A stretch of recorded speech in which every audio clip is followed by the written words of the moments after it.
Good evening and welcome, one and all, to PACIFIC414 Pop Talk. I'm your host, Mike, and tonight I have several articles to talk about. One about Berserk manga continuing.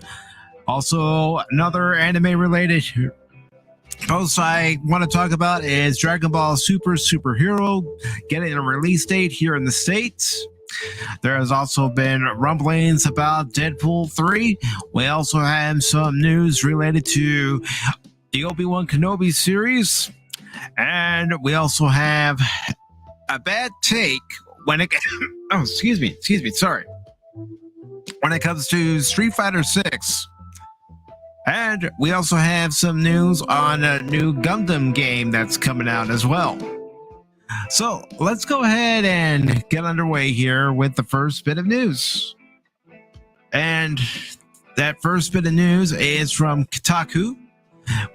And it says, Berserk will continue under Kentaro Miura. The beloved manga series will live on with Miura's best friend in charge. And before I continue, I will go ahead and post a link to this article into the chat for anybody who wishes to follow along as I read the story. And as always, the stories are listed in the description below. So if you decide that you want to read them after the live broadcast is over, they're there for you to do so. So the story goes on to say, after the tragic and sudden passing of Berserk creator Kentaro Miura last year at the age of 54, fans had been wondering whether the series would or even could continue without him. After over a year of waiting, they now have their answer. Berserk will be resuming with 6 chapters of the current story to be published before the team moves into a new arc. These new entries will be credited original work by Kentaro Miura, manga by Studio Gaga, supervised by Kuji Mori, and their numbering will continue in the same order as older chapters. In a series of statements posted on their company site, the social media accounts, the manga's production team have said, we will resume the serialization of Berserk using comments and sketches Miura made before his death as a starting point. We believe that this policy, although imperfect, is the best way to deliver the Berserk that Mr. Miura envisioned to everyone as faithfully as possible, they say. The first statement, signed by Young Animal Editing Department, reads, to our readers, we will resume the serialization of Berserk. Please accept our apologies for the long wait before we could make this announcement. We have read as many of your comments as possible for the Die Berserk 10, the Great Berserk Exhibition, Young Animal Memorial Issue, Young Animal 2021 number 18, and Berserk Volume 41. We are extremely grateful for each and every one of your words and for your messages sent to us through social media. We are truly touched by the love you all have for Berserk and the influence it has had on your lives. It is truly sad that Kentaro Miura himself is not here to read your comments with us. Before his passing, Kentaro Miura spoke to his close friend Kuji Mori about the stories and episodes he had in mind for Berserk. He also had similar talks with his studio staff and editor. He wondered, would everyone be surprised if I drew something like this? How about a character like this? Would the storyline be interesting? The talks were not meant as his last words, but were a part of his ordinary days as a manga artist. Such ordinary days continued for more than a quarter of a century. Our minds and our hearts are still filled with the thoughts of Mr. Miura. shared with us during that time. We have also found memos of ideas he wrote and designs for characters that he drew and left behind. We are reluctant to end his story without sharing these with his fans. Our hope is for everyone to read the last episode that we had put together until the very last frame. Upon resuming the series, our production team decided on a basic story. Mr. Mora said no. This is what the production team kept in mind. Since he did not leave behind rough drafts, it is impossible for us to create a manuscript exactly in the way he would have intended. However, we will write the manga so as not to deviate from Mr. Mora's own words. We would like to take the Kentaro Mora that we knew so fondly through our conversations and work and convey this to all of you in a sincere manner. We believe that this policy, although imperfect, is the best way to deliver the berserk that Mr. Mura envisioned to everyone as faithfully as possible. From the next issue, we will first publish 6 chapters until the end of excuse me, I need to get a drink of water real quick so I don't keep coughing. It's just the allergies around the area. Okay. All right. So let me just start off from that paragraph again. All right. From the next issue, we will first publish 6 chapters until the end of Fantasia arc, Elf Island chapter. After this, we will start a new arc. Credits after the resumption will be original work by Kentaro Mura, manga by Studio Gaga, supervised by Koji Mori, and the numbering of the manga books will continue in order.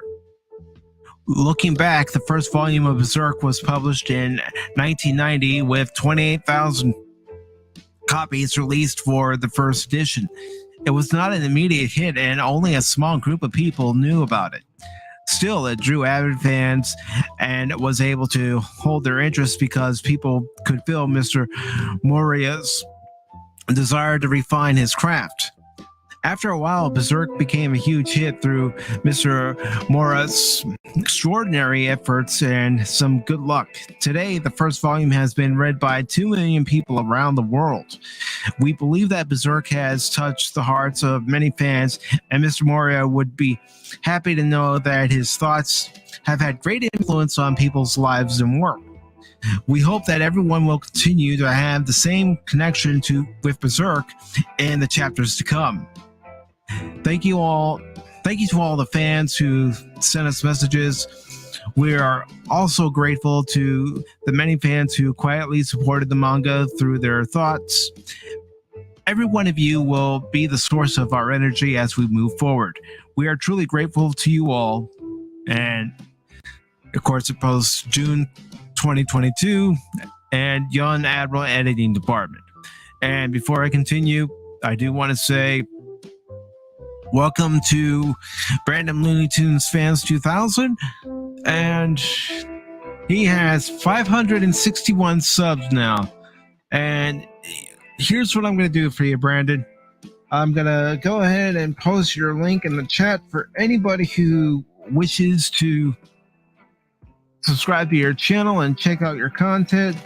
It's worth it, folks. You'll enjoy what you see. Brandon's a huge Looney Tunes fan, as you can tell by his YouTube name. And, give him the support. Give all these content creators support, because without you, our channels don't grow, and we have no reason to keep doing this. So let me go ahead and get his link real quick, or as quickly as possible. And I will go ahead and post it in the chat. And I will continue on with the story. So here we go. Please go over, subscribe to his channel, give him some love and support. I know he'd greatly appreciate it. So let's go ahead and continue.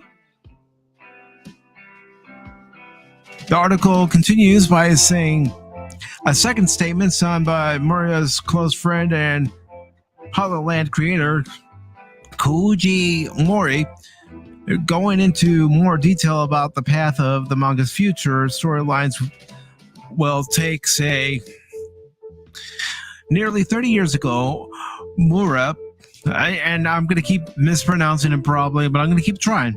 Mura called me and said, I need to talk to you about drawing a rough draft. I went to his workplace just to talk, as we always do, but Mura looked more serious than usual. I need to draw the eclipse, he said. I sensed it would be hard work, but couldn't believe it when I was trapped indoors for a week. In that very moment, the storyline of Berserk was completed until the very last chapter. Strangely, the story for Berserk went on exactly as we discussed at the time, with almost no changes. I continued to talk to Mura often whenever there was a big episode. We did so ever since we were students, consulting each other while working on manga. I think people with good intuition would realize by now that I know the story for Berserk up to the very end. Still, I cannot say that I can draw it because I know it. That is because only the genius Kentaro Mura can write a masterpiece like Berserk. However, a great responsibility has fallen on me. And I know I've been messing up so far. I do apologize. While he was alive, Miura said, I haven't told anyone other than you, Mori, about the story in its entirety. And that was the truth. It is too big of a responsibility, I thought. Should I talk to fans about it through an interview, or should I publish an article with some illustrations? But that wouldn't convey the scenes that Miura described to me, or the lines of Guts and Griffith. Just when I was trying to decide what to do, I received a message. The staff are saying they will finish the last chapter that was left behind, so can you take a look? The last few pages of the chapter were incomplete. Some did not even have characters drawn on them. I took a look at the manuscript without expecting much. Desperation can push people to create miracles. There it was, the completed manuscript for Berserk. Mr. Mura, will you let us do it? Miura's apprentice to Mura I've been so proud of while he was alive asked me straight. Company director Shimada, a mentor for me, and Miura also said, if you do it, the company will give our full support. I thought if I run away now, Miura would say, I talked to you about it so much, but you didn't do it. All right, I'll do it properly. I have a message and promise to everyone.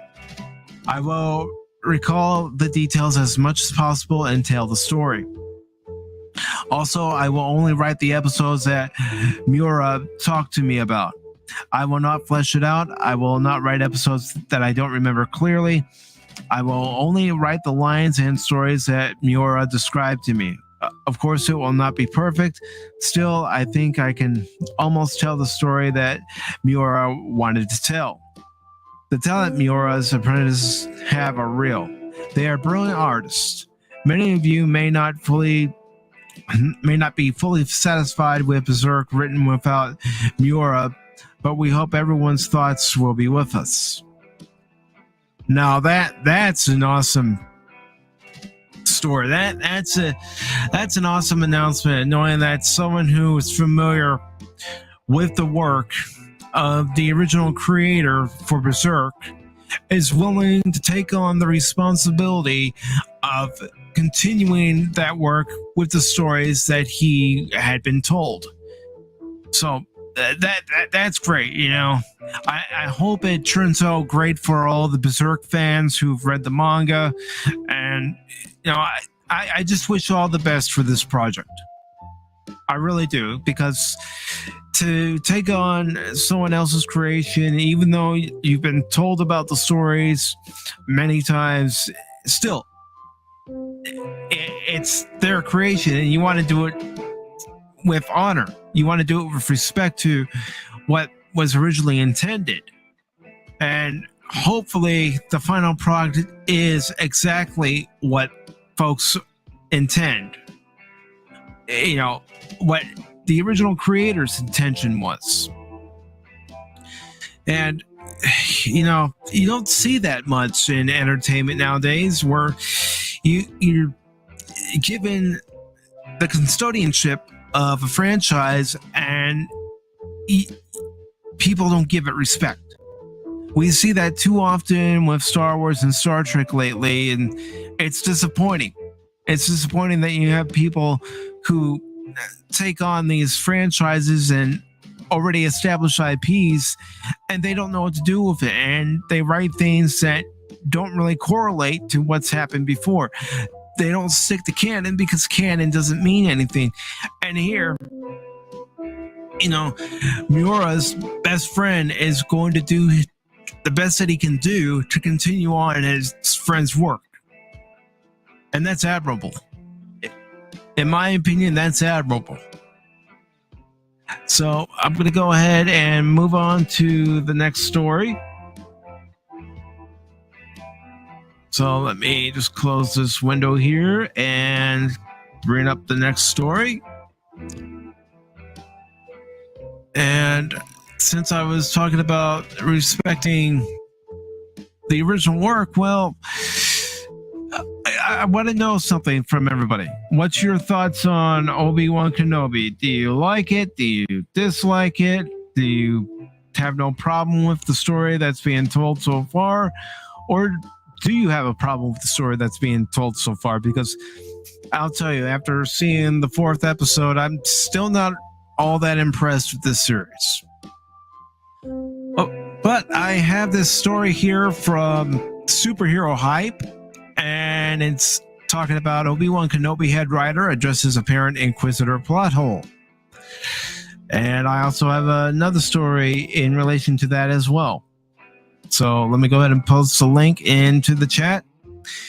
And the story goes on to say the Obi-Wan Kenobi series excited many fans of Star Wars Rebels by bringing that show's season 1 villain, the Grand Inquisitor, into live action.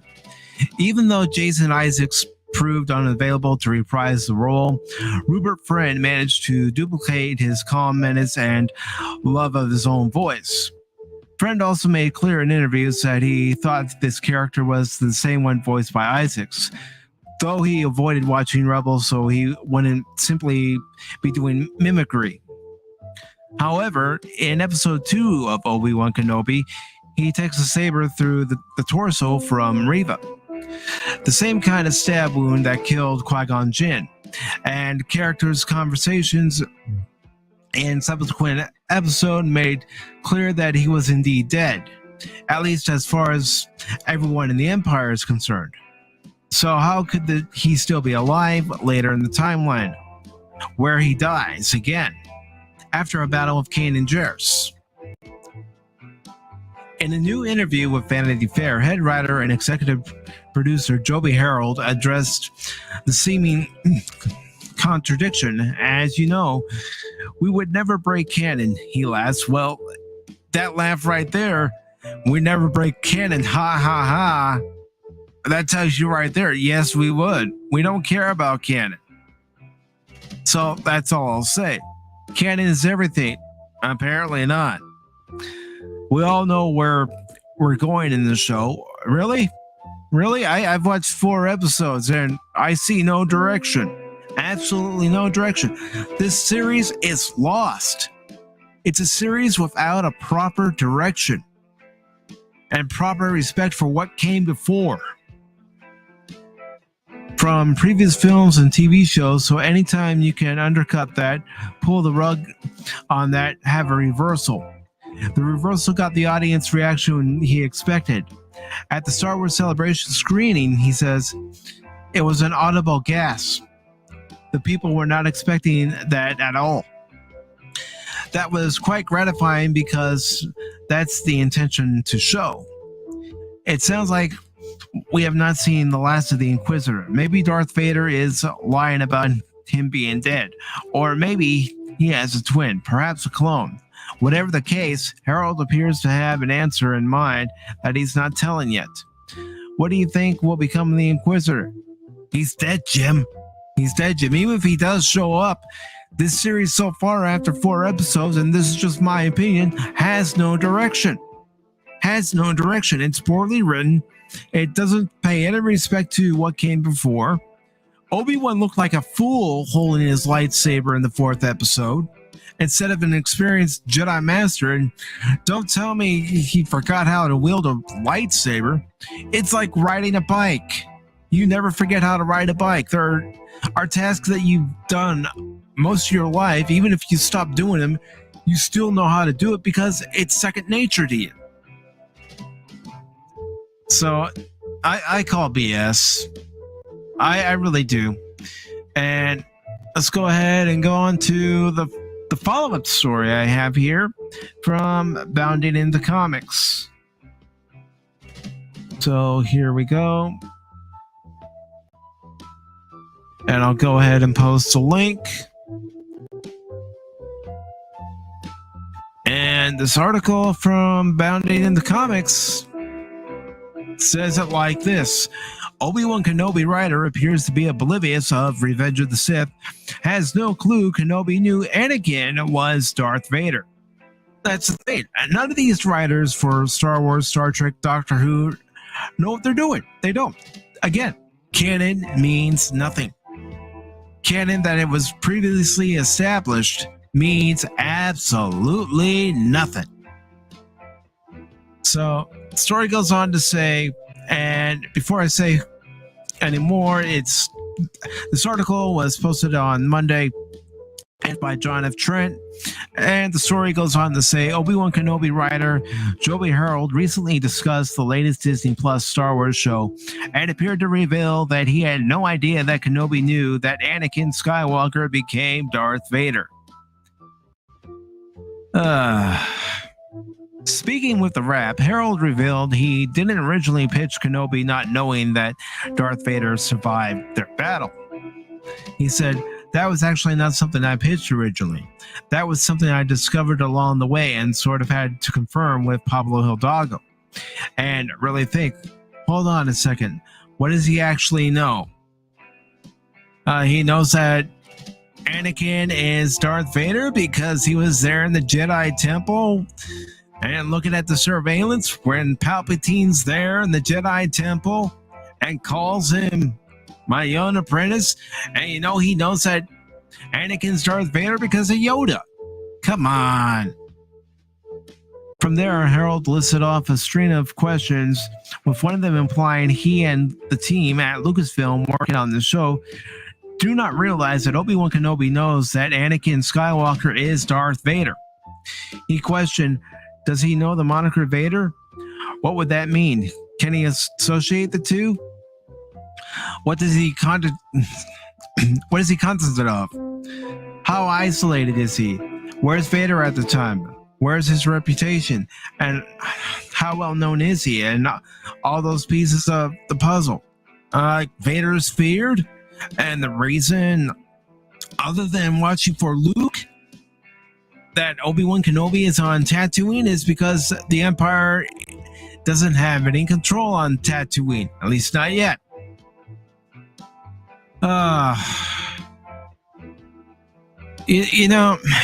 When you become a custodian of a property, do what the Berserk's creator friend is doing and honor the legacy. Don't just write it in your own freaking vision. I mean, there we go. Here's the scene from Revenge of the Sith. There we go. Jeez. Ay, ay, ay. However, anyone who has watched Revenge of the Sith should know that Kenobi does indeed know that Anakin Skywalker is Darth Vader. As YouTuber Open airlock policy points out, after recalibrating the code to warn Jedi to stay away from Coruscant, Kenobi's views a security recording of Anakin killing Jedi and younglings in Temple. It then cuts to Skywalker kneeling before Darth Sidious. Sidious tells him, "You have done well, my apprentice. Now, Lord Vader, go and be priest to the Sorry. But anyways, go and bring peace to the Empire." After viewing the security footage, Yoda tells Obi-Wan, "Twisted by the dark side young Skywalker has become. The boy you trained, gone he is, consumed by Darth Vader." Obi-Wan is then tasked with killing Darth Vader by Yoda as he sets out to face off against Darth Sidious. Nevertheless, Harold would go on to explain why he wanted Kenobi to discover that Vader was still alive. The great piece of storytelling you can use is getting Ewan to play the moment of realization that which haunts him is still alive. And what does that mean for him? There are many avenues that I could take him down, all of which hopefully are good opportunities to tease out story as we continue. But it all comes down to, is it viable with canon to play that card? Which it was. Not really. No, not really. Maybe in your own twisted mind, but not really. Which is great because that allows you at the end of episode 2 and the beginning of Matt. One more swig of water. Okay. Probably shouldn't have done that Palpatine impression, but I did it anyway. Anyways, it says, which is great because that allows you at the end of episode 2 and the beginning of episode 3. It gets you so much that feels essential to the fundamental story, which is Obi-Wan, Vader, that which haunts you, facing the past, everything that comes to fruition in 3 and beyond. He continued, it was a good day when we realized we could use it and do it. It made the story active, especially for the viewer that isn't as familiar with canon as we all are. Yeah, you're designing these shows for people who aren't familiar with Star Wars canon. Same with Star Trek. Same with the new Star Trek.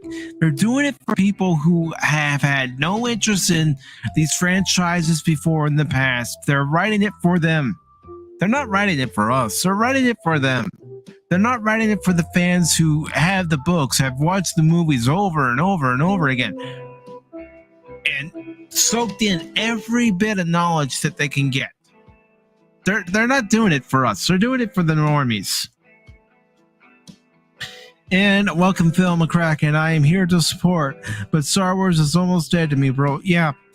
After this latest episode, Phil, I'm right there with you. I am right there with you. What an utter disappointment. I mean, I was looking at Obi-Wan thinking maybe, just maybe, there's a small glimmer of hope, especially after the disappointment of the Book of Boba Fett. But no. They've done it, bro. They've killed Star Wars.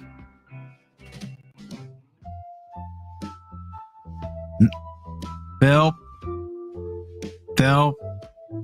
I know you're tempted, but here, we can talk about it, my friend. I'm going to send you the invite. If you'd like to come on come on, let me just fire up Discord and you'll have the link, my friend. Because for me, this story is a complete cluster, you know what, as far as Obi-Wan is concerned, because there is no story. There is no freaking story. And, you know, that's disappointing. You have a character like Obi-Wan Kenobi, a character that everybody loves, whether it's Alec Guinness or, you know, in this case, Ewan McGregor. and they've destroyed it. They have absolutely destroyed it. And you nailed it right there, Phil. And to slap in to those who were involved in Star Wars since 1977. Exactly, my friend. So the story goes on to say, even the suggestion that Kenobi didn't know Vader was alive is wrong. Yep.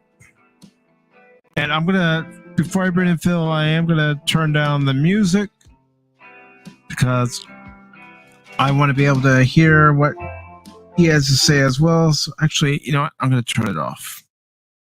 There we go. And welcome, Phil. How are you doing, brother? I've been better. I've been better when it comes to Star Wars. To me, Star Wars was the last major IP. Besides, there's still a few that have not been touched. Stargate SG-1, somewhat Battlestar Galactica, but the rest of our IPs have been destroyed. And this was a series I was against in the very beginning. There was no point of this.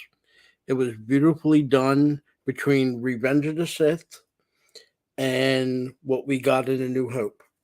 Done. Mm-hmm. Perfect. Obi-Wan's sacrifice on that Death Star so Leia and Luke could survive was perfect. This makes absolutely no sense. And destroying our characters, yeah. I know people, and I'm trying to understand there's a divide. There's a divide in every franchise you can imagine. People disagree. That's fine. People that were prequels kind of are getting the taste of what we've been going through as original trilogy fans. Mm-hmm. I see the younger people, in particular that grew up on Rebels and the sequel trilogy, they love it. Okay, they love it. For me, this is gut wrenching. Uh, it's the Reva and Leia show, and Leia should never have been in this situation or being involved. No, Absolutely because not. in A New Hope, she says, I know you served with my father during the Clone Wars. She doesn't make any acknowledgement that she's ever, was with him, ever knew about him, other than the fact that Bail Organa and Obi-Wan worked together during the Clone Wars. Yeah, totally. And here's the thing. Darth Vader knows now that Bail is involved with, because of his daughter and the Inquisitors, is involved with at least the Rebels and definitely with Obi-Wan and the Jedi. Mm-hmm. So how are you going to fix or include that into what we already know in A New Hope? What's stopping the Empire right now of going to Alderaan and even without a Death Star, just wiping it out? Nothing's stopping them. Nothing. Meanwhile, Obi-Wan's job, and I know people get mad when I say this, but yes, his job is to protect Luke. Sole thing. It's historical, and George Lucas made it historical. Whenever in royalty, someone overthrows the monarchy, let's say another person takes over the monarchy, it means the whole family of the previous ruling family has to be eliminated. And normally, if someone survives, particularly the son, for example, we will compare it with Luke, he has a guardian to watch over him. And that guardian's job is to protect that boy, the true ruling family of that nation, country, city, whatever, until he's of age so he can try to take back what is rightfully his. That's Obi-Wan's job, protect Luke. Bail's job is to protect Leia. If something like this really happened, he could have went to the Empire. He could have went even to Ahsoka. Fulcrum. Grabbing Ben and taking away. Right now, and according to this story, there's no one watching Luke. No one. Nobody. And that's his prime mission. to watch over Luke. I know people said train. Yes, at some point it is to train Luke, but it's to train and bring him to Yoda. That's the whole purpose. He is the Mm-hmm. last hope of the Jedi. Once he gets his training, he is then to confront Vader and the Emperor. He is the only person, and I'm not saying Leia doesn't have a chance if they need him or her as plan B, but the real chance is Luke, because he is the one that has the ability, like his father. If you want to call Anakin the chosen one, then the only person that can compare to the chosen one is Luke Skywalker. And anybody that knows Star Wars knows George Lucas borrows a lot from other places. It is the reverse of the King Arthur story. If you Mm-hmm. watch like a show, like a movie like Excalibur, watch it. It is a complete opposite. I mean, they switch the roles, father and son. Arthur has to go and fight his own son to stop him from destroying what was. He had a protector, just like Luke did in Merlin, and that's who Obi-Wan was originally supposed to be like, Merlin. So everything that we had or did have in the original trilogy is like kicked to the dust. And I'm sorry if I'm rambling on, but it is very hurtful. It is very destructive. Uh, it's not my Star Wars. Oh, it's not. I mean, I'm watching episode 4, and I'm going. The story's going nowhere. Absolutely nowhere. To promote Reba, if there's an original trilogy character they love, it's Leia. They want to make Leia to be bigger than Luke. And I'm sorry, it's not the case. It's not. I will always go by what George Lucas wrote, just like I will always go by what Tolkien wrote. If it didn't come from them, then it isn't them. And I don't mean they have to write everything. The creative idea is what's important. The Mm-hmm. creative idea. Everybody used to, and I caught a lot of flack. I uh, I have hope in Star Wars because of Filoni and Favreau, and you can come see it right now. That's not never was the case. They gave us 4 minutes of Luke in Mandalorian, and everybody thought it was the greatest thing since Swiss cheese. Mind you, 4 minutes, not a half of an episode, not even a full episode. 4 minutes of Luke, and everything was forgotten. Yeah, I So, mean, even I fell in that trap. mhm. The video with my reaction to it, it's on there for my episode review. Because I even said in that we got what we wanted. This is the Luke Skywalker that we wanted. I think mainly what's going on with Disney right now is they know what to bring in, and I hate to use this term as clickbait. Luke was clickbait to get everybody in for Mandalorian and all the other episodes. This right here is no more than a clickbait to get people in for Obi-Wan, and I'm sorry, I don't see how this can be fixed, and I don't think it will ever be fixed. I even read online that there are some people talking about the way to fix it is to do a remake of the original trilogy. Oh, no. No, No, no, no, no. no, no, I don't want to no. see that. I do not want to see another reboot, another remake of a great movie that doesn't need a remake. Stick with the original story as told by George Lucas and company. I'm a fan of the classics. I love Homer, the Iliad, the Odyssey. Great books, wonderful books, story told, and it's fine as is. I love the classics when it comes to like the Chinese. They have Romance of the Three Kingdoms, wonderful story.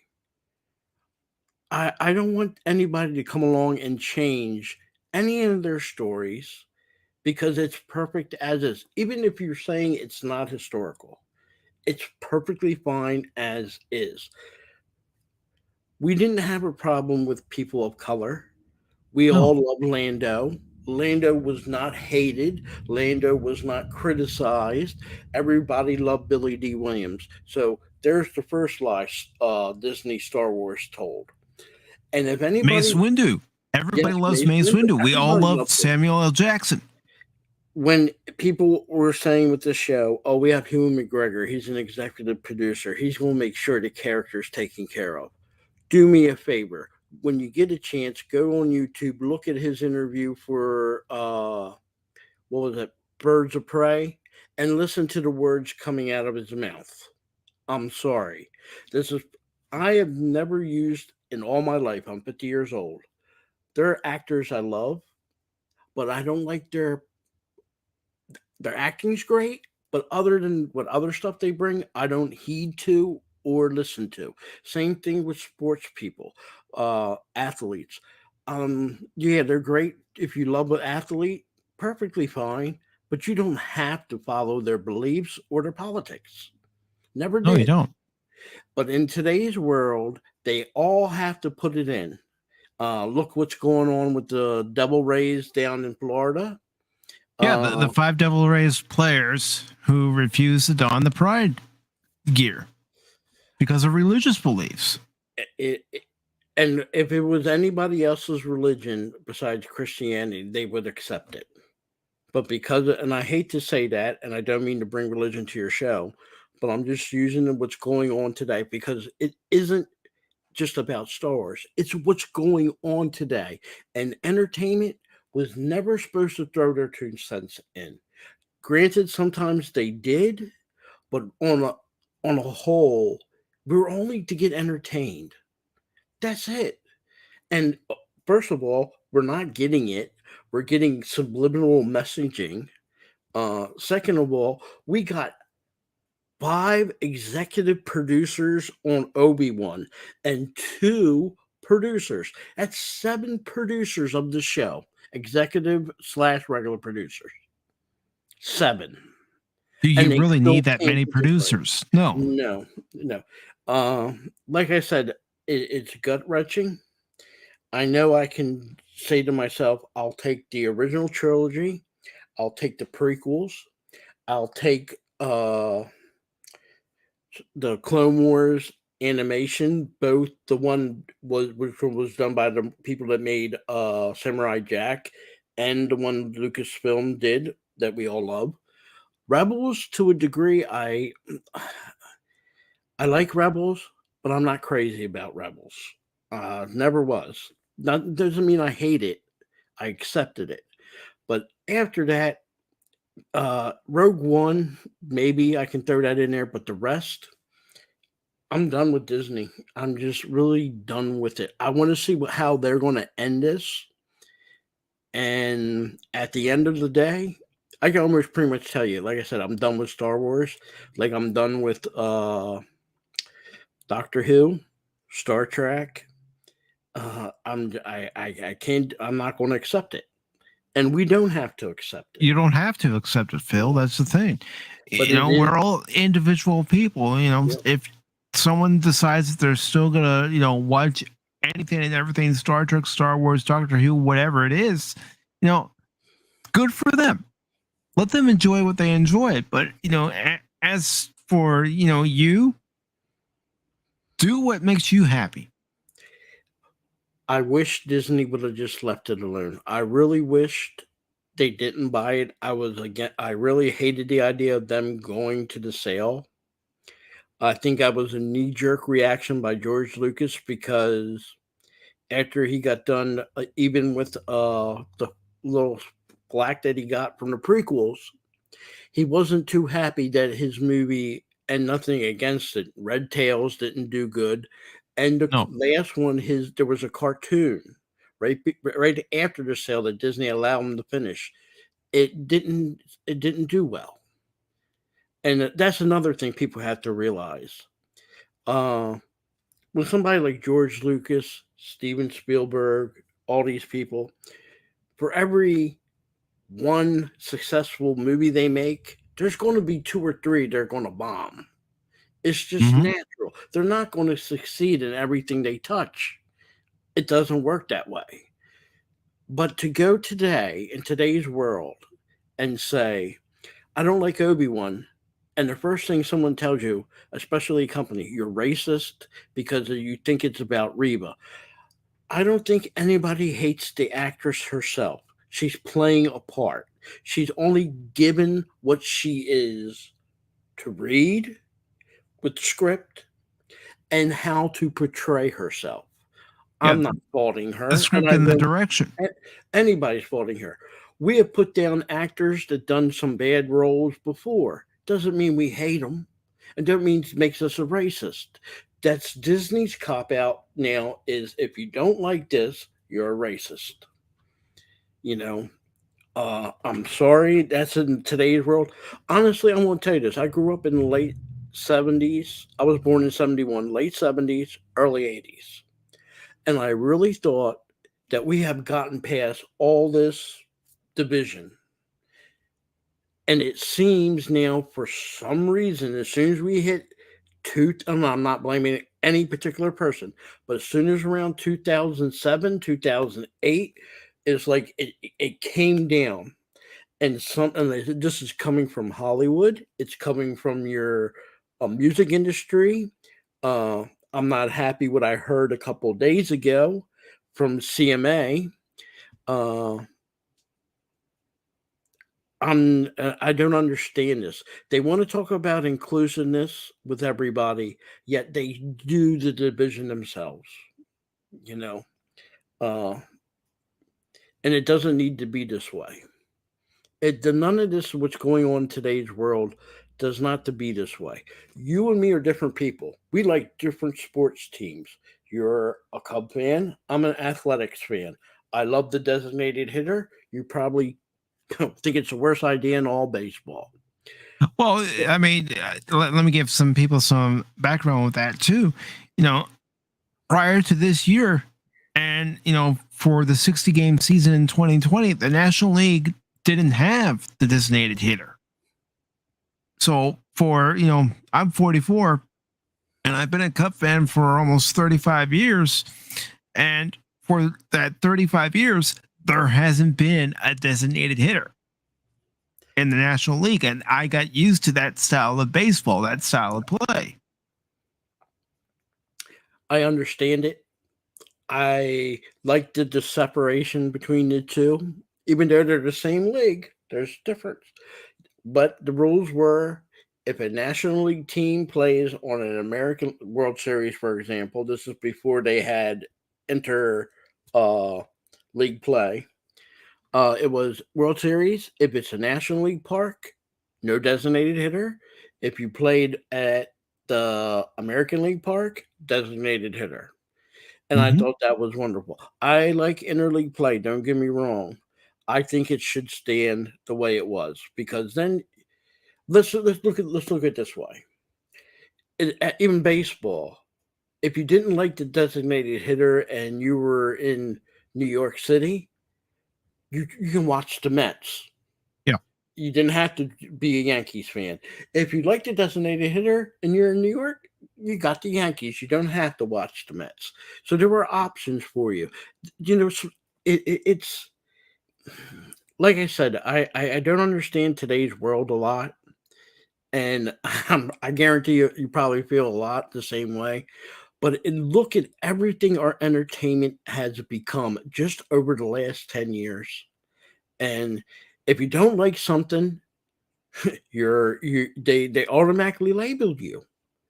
And they hate you for it. It's Job and Yahtzee quote Loki's morning some mischief. I watch him in the mornings when I have a chance, and I love his takes on things. I think he's absolutely right. There's some takes on things from other people, other channels. I might not agree with, but I can see their point. But see, that's point of compromise. That's the missing thing we don't have today. Our founding fathers were able to compromise. They didn't like each other. Not just one person from another state didn't like somebody from another state. Sometimes people in the same state in politics didn't like each other. Oh, the but they were 13 able to colonies, they compromise. didn't work together. You know, that's the thing, compromise. If you want this, okay, let me have that. That's the way. It's make the deal. That's how a republic. We're not a democracy. People tell you that. We're not. We're a republic. And in a republic, you have to compromise. If you want democracy, then the 51% will rule over top the 49% without having to hear anything they have to say. In a republic, and our founding fathers particularly put it that way, you have to make a deal. Because when you need something to pass 2/3, you have to reach out to some of the people on the other side and you make a deal. And that's what was missing, not just in our entertainment, in our sports, and everything. If you say this, you're crucified. Can you imagine when Siskel and Ebert put down the original trilogy every time George came out with the Star Wars movie? They bombed the review. They bombed the review. They never gave it a good critic review. They But they weren't were fans known. of science fiction. Yep, they just didn't like Star Wars, and that's fine. Nobody gave them any hate or grief over it. But in today's world, you didn't like this? Well, okay. And the worst thing is, when it comes to entertainment, is the Disneys, the Warner Brothers, telling you that if you don't like this, it isn't just turn the channel to something else. They're pretty much telling you, if you don't like what we're giving you, something's wrong with you. And that's where I have a disagreement with them. Just because I don't look, people don't know how powerful the consumer is. They tend to forget. The consumer is the most powerful thing in all of the entertainment industry. If you don't please the person that you're entertaining, you don't have anything. Coca-Cola learned that lesson when they tried to force people with new Coke. They took old Coke off the shelf. This is our new formula. Here's our Coke. Love it. People said no. You actually had people that loved Coke, were drinking Pepsi. We're drinking Pepsi. And 3 months later, guess what? We got old Coke back on the shelves. That is the power of the consumer. That I'm not trying to say let's break Disney or anything like that. I'm just saying if you don't like it, and enough of us don't like it and say the direction is wrong, we need to be able to speak and say it. Not be scared to say, "Oh, we don't like this." Oh, well, you're a racist. So, Yeah. I mean, I've seen Top Gun Maverick twice, and I've enjoyed it both times. I enjoyed it even more the second time. You want to know why? Because it was entertaining. It told a good story, and it didn't call the people watching it "it's Jobs and Yahtzees." Again, to quote Loki. yeah, that is entertainment trying to force you to accept. Where look, I will say this: we live. Most of us live in the United States, maybe Canada here. You all right? But in general, everybody has the right to like and dislike. We even have the right to accept and to hate something. Pacific, if you like vanilla ice cream and I don't, I have the right to say I hate it. Just because I say I hate it, you shouldn't say the idea should be, okay, I accept it. You go on and you do something else. You don't sit there and try to force that person to change their view. You just say, I accept that view and move on. I grew up in an age where if you didn't like somebody, the statement was, stay away from them. The country's a big place. I'm not promoting anything. I'm just saying, if I hate blue people, I don't have to be around blue people. I don't have to watch blue people. I don't have to participate with anything that involves blue people. Okay? Where the difference is, if I threaten violence, if I threaten to attack, that's the difference. You have the right to like something, to love something, to accept something. And on the other hand, you have the right to hate. And I know they keep saying Hatred's bad. We all hate. You might be a dog lover. I might be a cat lover. It's the world's a big place. There's enough room for everybody in it. And if for some reason, if you don't like something, you have the right to say, I don't like it, I hate it, regardless of whatever it is. People, if you don't like a religion, if you don't like this, if you don't like that, whatever you don't like, I can accept it. And I'll respect you for it. The difference is when you portray it and say, okay, you don't like vanilla ice cream, we got to eliminate you. That's the difference. That's where I draw the line. Other than Yeah. that, I can accept it. I know people that are passionate about their sports teams. An Oakland A's fan is not going to get along with somebody from the Angels, whatever they're calling themselves, city or whatever. A Raider fan is not going to get along with a Kansas City Chief fan. They'll get downright violent. I'm not far from Philadelphia. I grew up in the age where most of northern Delaware, where I'm from, is Eagle territory. Southern part, well, a vast majority of part, was since the Ravens were gone. I mean, excuse me, the Browns, or no, it's Colts, excuse me. And before the Ravens came along, we're Redskin country. And there's no love there. Fist fights and everything. If people they're that emotional over things, you have to understand it, you accept it. Okay. I'm going to Veteran Stadium and I've done this. I wore my Redskin jersey. I wore my Raider jersey. I was in the 700 level, the most dangerous level you could be in all sports stadiums in the United States at the time when Veteran Stadium still was standing. And the only reason I survived was because of my boss who had season tickets and his friends that he knew who had tickets. Now, they weren't too thrilled to see a Raider or a Redskin fan, which I was, in the 700 level. I just knew my P's and Q's and watched the game. And I didn't And that's what feed you have to into. do. And sometimes that's what you have to do. You didn't feed into it. It's today's world. It's like, oh, that person's a Kansas City Chief fan. Let's throw him out of the stadium. I don't like I said, I don't understand that. I understand passion. I even understand passion in our entertainment. But I don't understand the stuff where we're going overboard. It's like if you're not standing for this, then you have to be eliminated. And I think Star Wars as a whole and Disney in particular has made it where even if you want to be a fan, you don't like what you're seeing, don't dare say anything, or Disney's going to say something that you are, you know?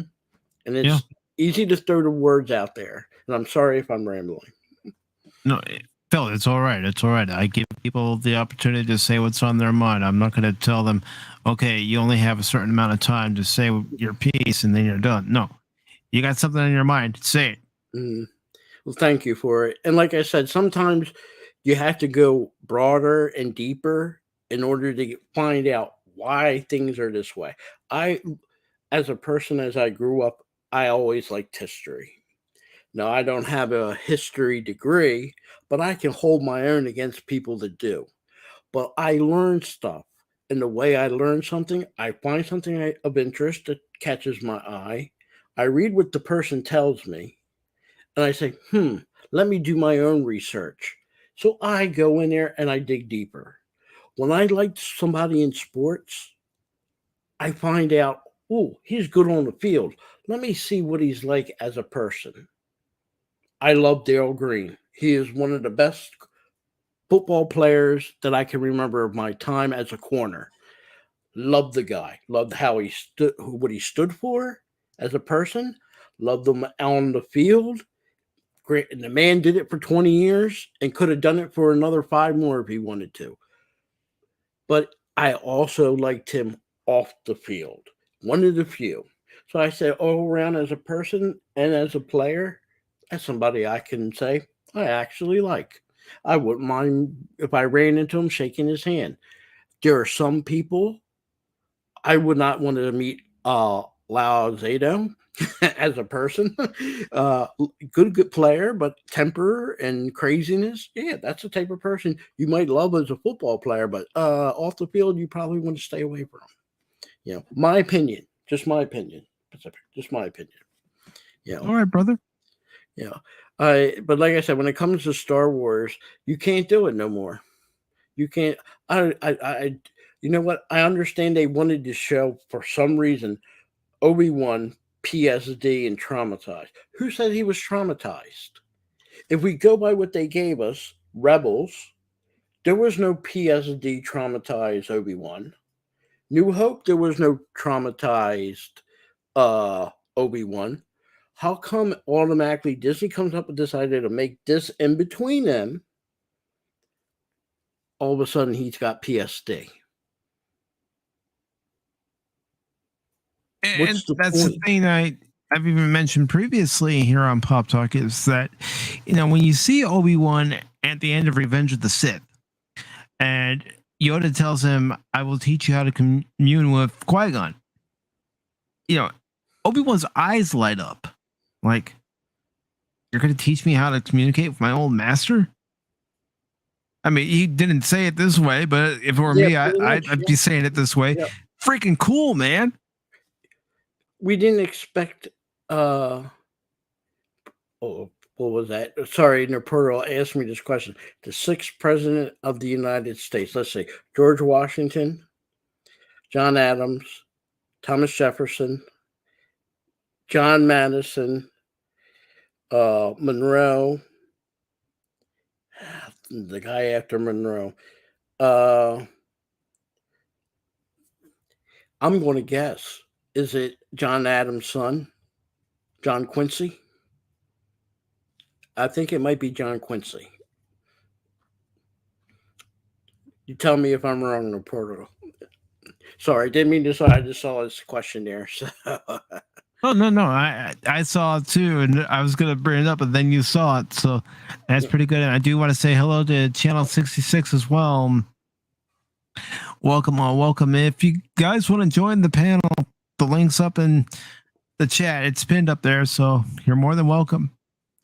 I'm just curious, how's Leia in all this gonna unknow everything she just learned? She practically knows it all now. A Vulcan mind meld? If they come up with that at the end of the series, that Obi-Wan was able to Jedi trick her mind into forgetting it, I will say, okay, I can buy into that. But as it stands right now, this whole thing, it just seems they want to pump Reva for whatever reason and make Leia 10 times more bigger than Luke. Could this have been better if Luke was the one who got kidnapped? Yeah. That would make a lot more sense. Well, I guess I was right. Napoleon said I was correct. Thank you, Napoleon. I try. No one. History is a thing that sometimes when you learn it, you know it. But sometimes, let's just be honest, history is so big and wide, sometimes you even forget. But I try to stay on top of things as much as I can when it comes to stuff like history, entertainment. Just so you know, Pacific, I'm also upset with the CMA. I don't want to really bring it up, but if you look at the news about what they did, head scratching. I'm really head scratching at. So, it's like I said, today's world is insane. But I'm also going to say this: Hollywood in general has no ideas, no creativity. I think Disney, and I always felt this at the beginning, should have just left George's stuff alone. Either went 50 years after everything in Return of the Jedi, new people, new characters, new everything. Don't even tie it into the original trilogy. Or gone 500 years before Phantom Menace in the past. You can still tie it to Star Wars, but you don't have to tie it to anything of George Lucas. other than it's Star Wars. New characters, new people, new things, new everything would have been fine.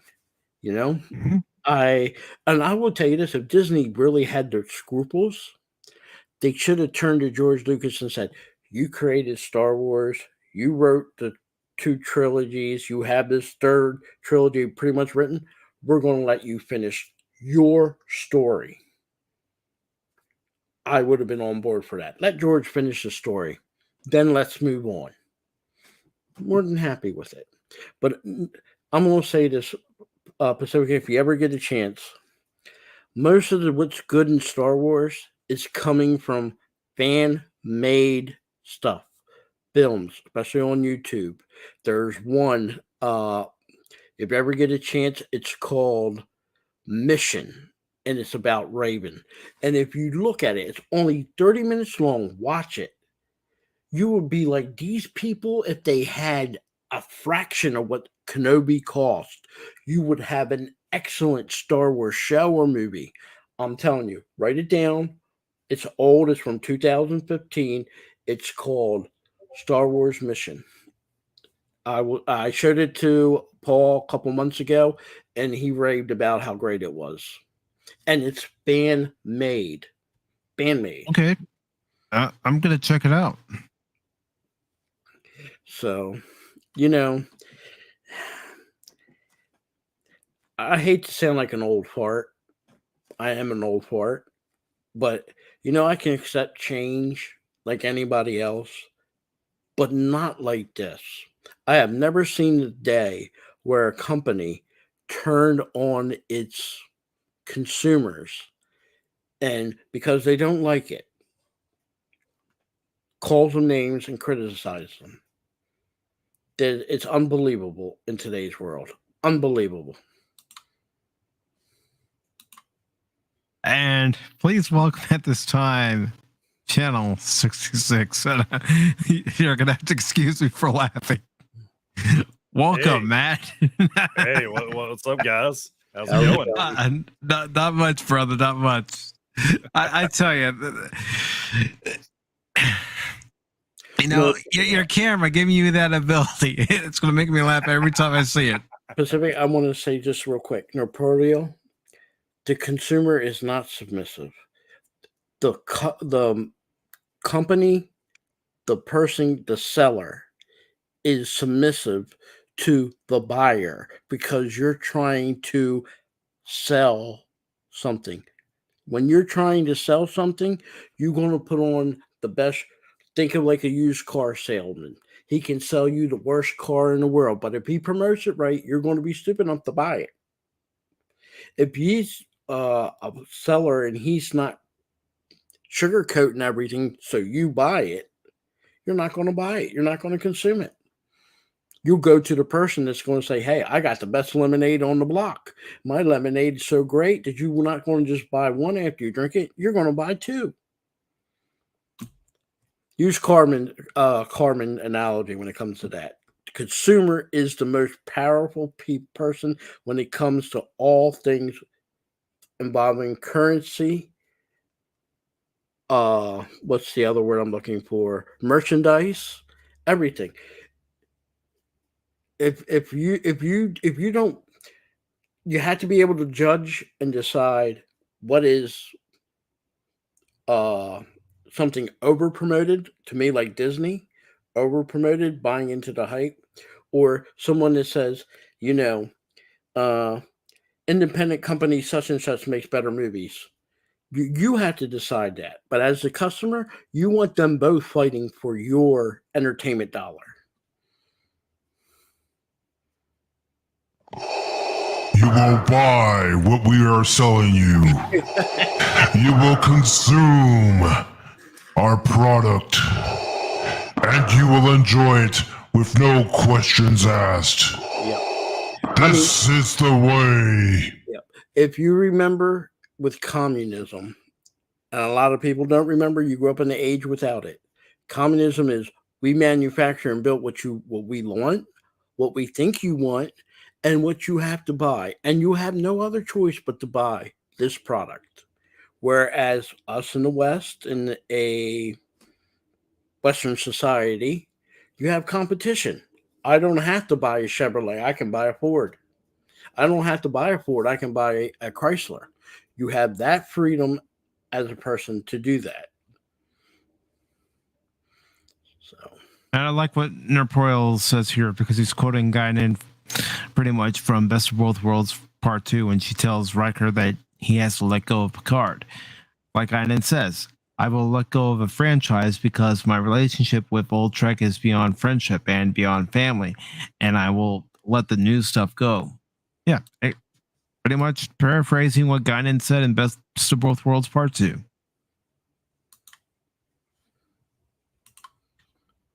So, Matt, what's your opinion on current Star Wars? Current Star Wars? How far back is current Star Wars? Do we go all the way back to the prequel trilogies? I mean, how far back? That's up to you. Where do you see current Star Wars collapsing? And don't worry, I have a censor button this way if anybody needs to rant and rumble and say curse words. Don't worry. Oh no, I've been pretty desensitized to Star Wars for quite a few years now, so it's like it is what it is right now. They're gonna do what they want to do, you know.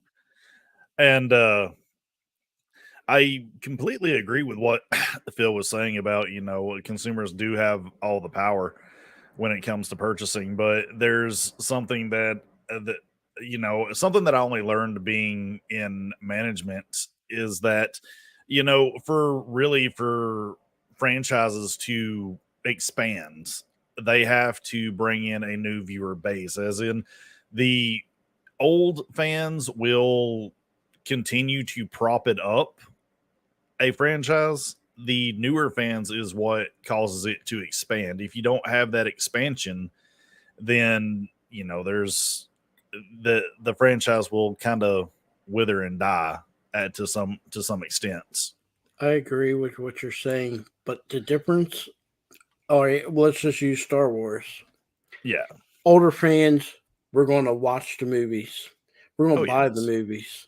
We're going to go to the movies. We're going to buy video games, entertainment, action figures, whatever. New Star Wars fans are in a different age. They're not going to buy Star Wars cards. They're not going to buy a Star Wars board game. Not really into action figures. So I would say where you're right is there's a balance. You have to bring new people in.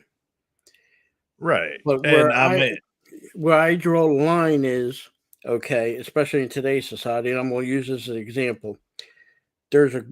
I like Romance of Three Kingdoms. That's based on Chinese history. And there's a lot of, there's actually TV shows. You can even watch them on YouTube. I love it. I love watching other TV shows from around the world. But when it comes to that particular one in today's society, I don't want to see a white Scandinavian actor try to play a Chinese part in a show that's historically set in 100 AD China. It just doesn't belong there. Damon. Yeah. Another example. Grew up. I love watching some historical movies, shows, and most of them, 80%, they get wrong. That's just the way they do it. I'm sorry. I love the show Shaka Zulu, and there's part 2 that came along with it. The last thing I want to see in today's society is a white person trying to play a Zulu warrior. It just doesn't belong there. It's never happened, wasn't it? Done. It's okay to have something that is set, and okay, I admire a lot of races and a lot of nations and their beliefs, Native American, Asian, and all. Doesn't mean you have to put a white European in it, and vice versa. It's okay. The human race is like salad. We're all salad. But some of us are lettuce, some of us are tomatoes, and some are the salad dressing. It's okay to promote togetherness, but it's okay to accept our diversity. And they want to make diversity as inclusive, where sometimes you can't. You can't have like a baseball fan and a football fan say, today we're sharing the stadium. Our team's playing our football game. Our team is playing the baseball. That's why you have two different stadiums, or you play different days.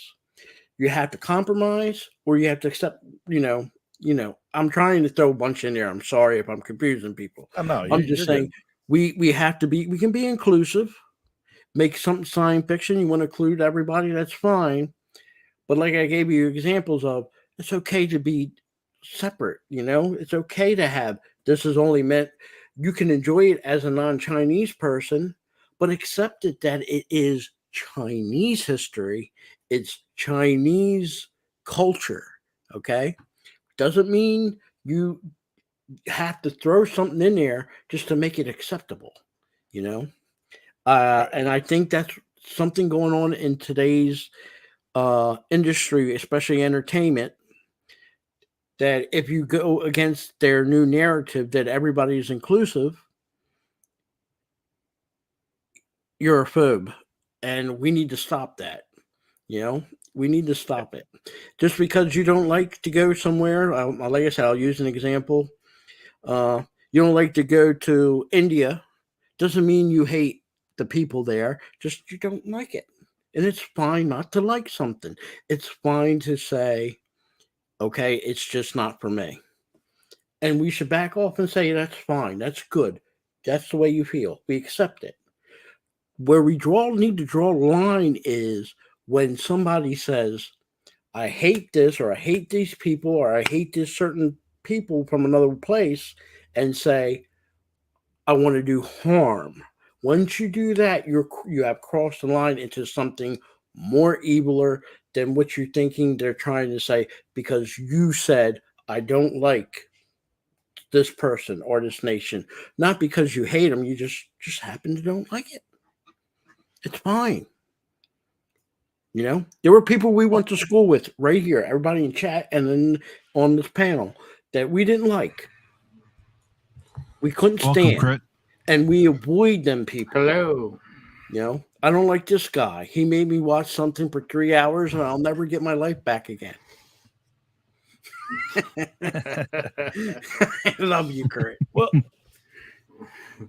I gotta ask, how do new fans become old fans? Like, how do you, I guess, indoctrinate them into the way of seeing things in a different way? Because I mean, trust me, I get it that Disney's not helped the fandom. These new fans coming in have not helped the fandom, because it's almost like everyone's looking for some kind of victim narrative, and that's what's keeping a lot of people apart, because everybody's like drawn those lines in the sand. I think it starts like we did in school, and I hate to use that example, but it's the best one.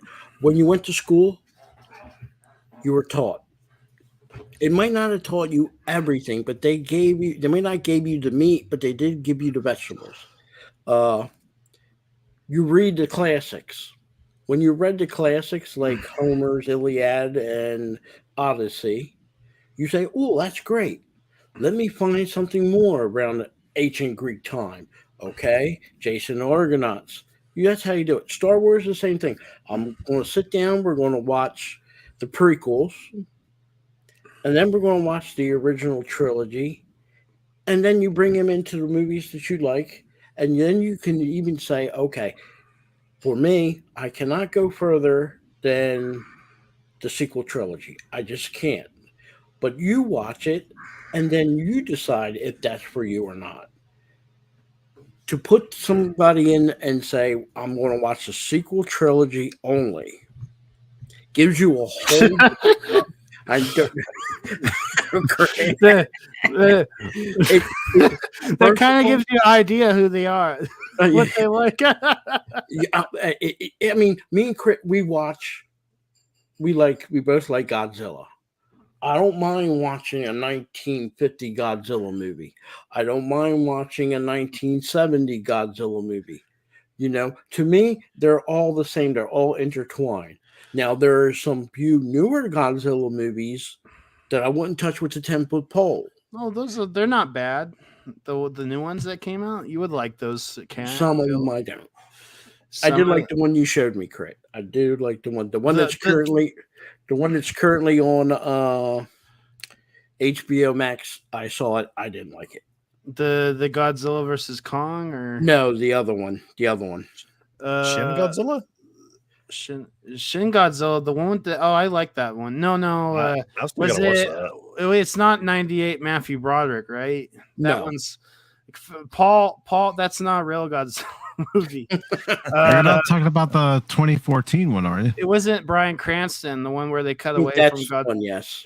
Oh, well, I don't like that. Well, I'm in the middle of that one because I like the fight scenes, but it always cuts away from Godzilla.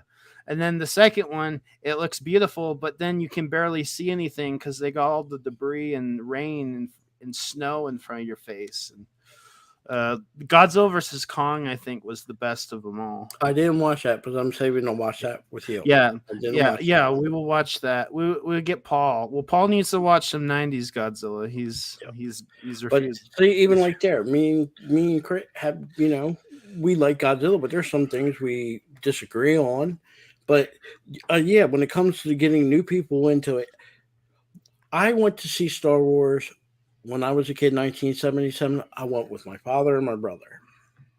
And I did the same for all the original trilogies. When I went to go see the prequels, I went with myself, and I brought my niece, my nephews, and my own kids.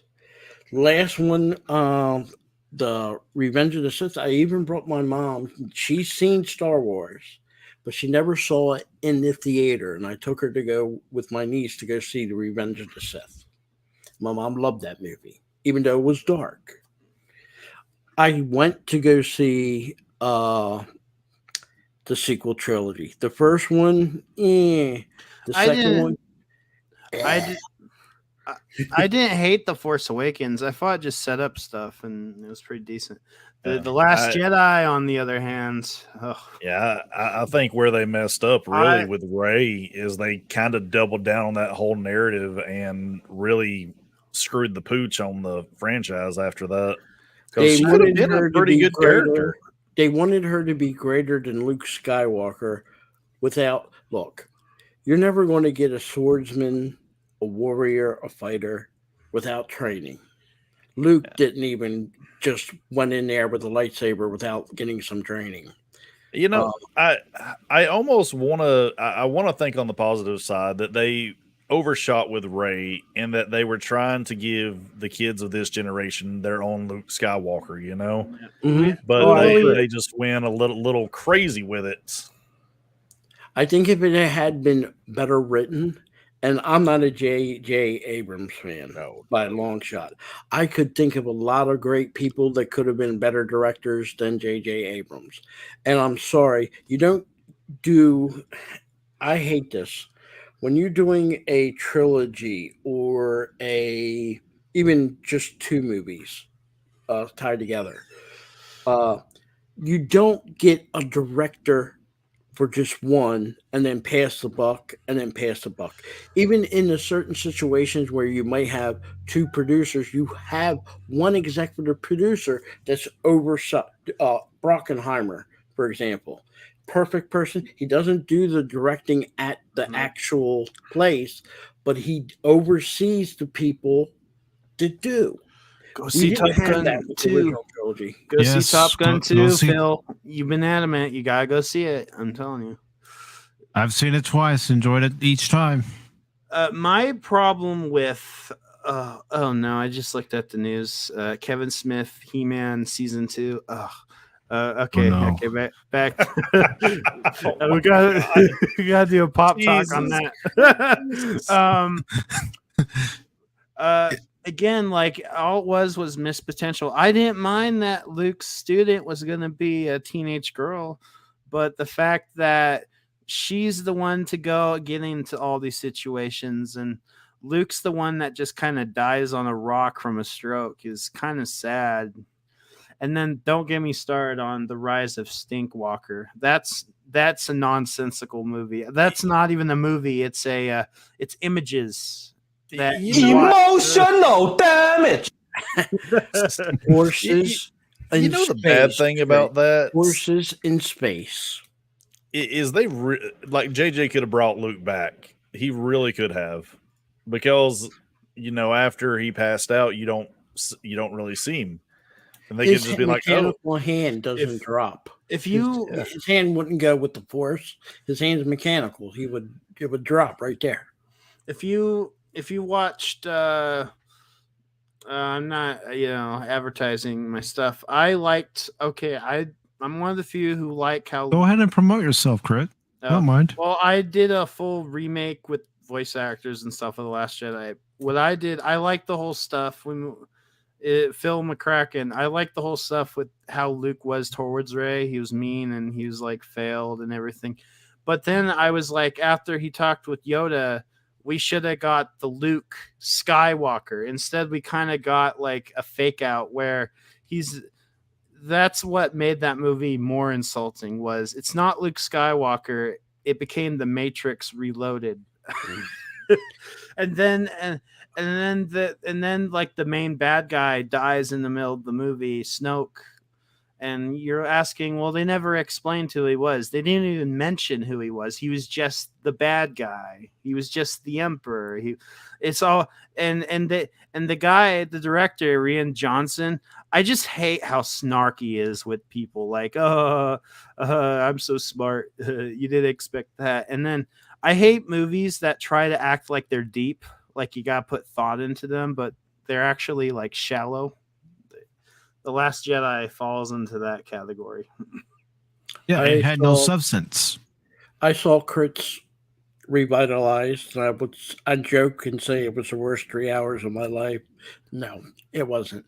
It was way better than what Disney could come up with even now. That's why I said, if you're looking at Star Wars, and I think the hope for anything Star Wars, independent creators, like I said, Crit's little remake of that and reimagined, perfect. If that show I told you to watch, fan made Mission on YouTube, it's Star Wars. That these two alone beats anything Star Wars Disney has put out, and I will even put it over. What's that one that everybody does like by Disney? Rogue One. And people forget Rogue One had 70% reshoots. When it comes to filming a major motion picture, you should never go over 20% because you're losing money. Rogue One had that amount of reshoots. And I feel sorry for what was that guy who played Richie Cunningham, the director of Solo? Ron Howard. I feel sorry for him. He came in that situation where 90% of that movie was already done, and he practically had to scrap it. He was put in a no-win scenario. And then on top of that, they made sure to put the diversity and inclusiveness with the robot. I'm sorry, Billy D. Williams, Lando does not excuse my language, does not do anything with robots. He's a womanizer. He has no problem getting a hold of a woman of any race, any creed, any color, anything. He's a lady. Oh, he started flirting with Leia on Cloud City. Yeah. And again, nobody complained about Billy D. Williams as an actor or his portrayal or that he happened to be an African American making a move on a white lady. And this is 1980. And when they say, oh, this Reva character is the first time we got somebody that's diversive and inclusive, did they forget about Billy D? Did they forget about Samuel L. Jackson? When they see, these people don't even know. They're getting people They're not even Star Wars fans or even Clues. They even the guy who did the Inquisitor admitted, I didn't watch Rebels. First thing, if I offer you a part, and I say, or even Crit, he offers you a part. He says, okay, I want you to play Luke Skywalker during the EU era after Return of the Jedi. First thing I would do is say, okay, I'm going to go read and look at anything that involves Luke Skywalker post Return of the Jedi, just so I get an idea. Any actor does research. Mm-hmm. This is Disney. Oh, we're not even looking at it. They're not, when it comes to this show, they're not even looking at their own canon. They killed the Inquisitor. That's Disney Star Wars. That's not George Lucas Star Wars. Did anyone see the latest Kenobi episode? I did. I have no and comment other that than 32 minutes felt more like an hour. It was 32 minutes.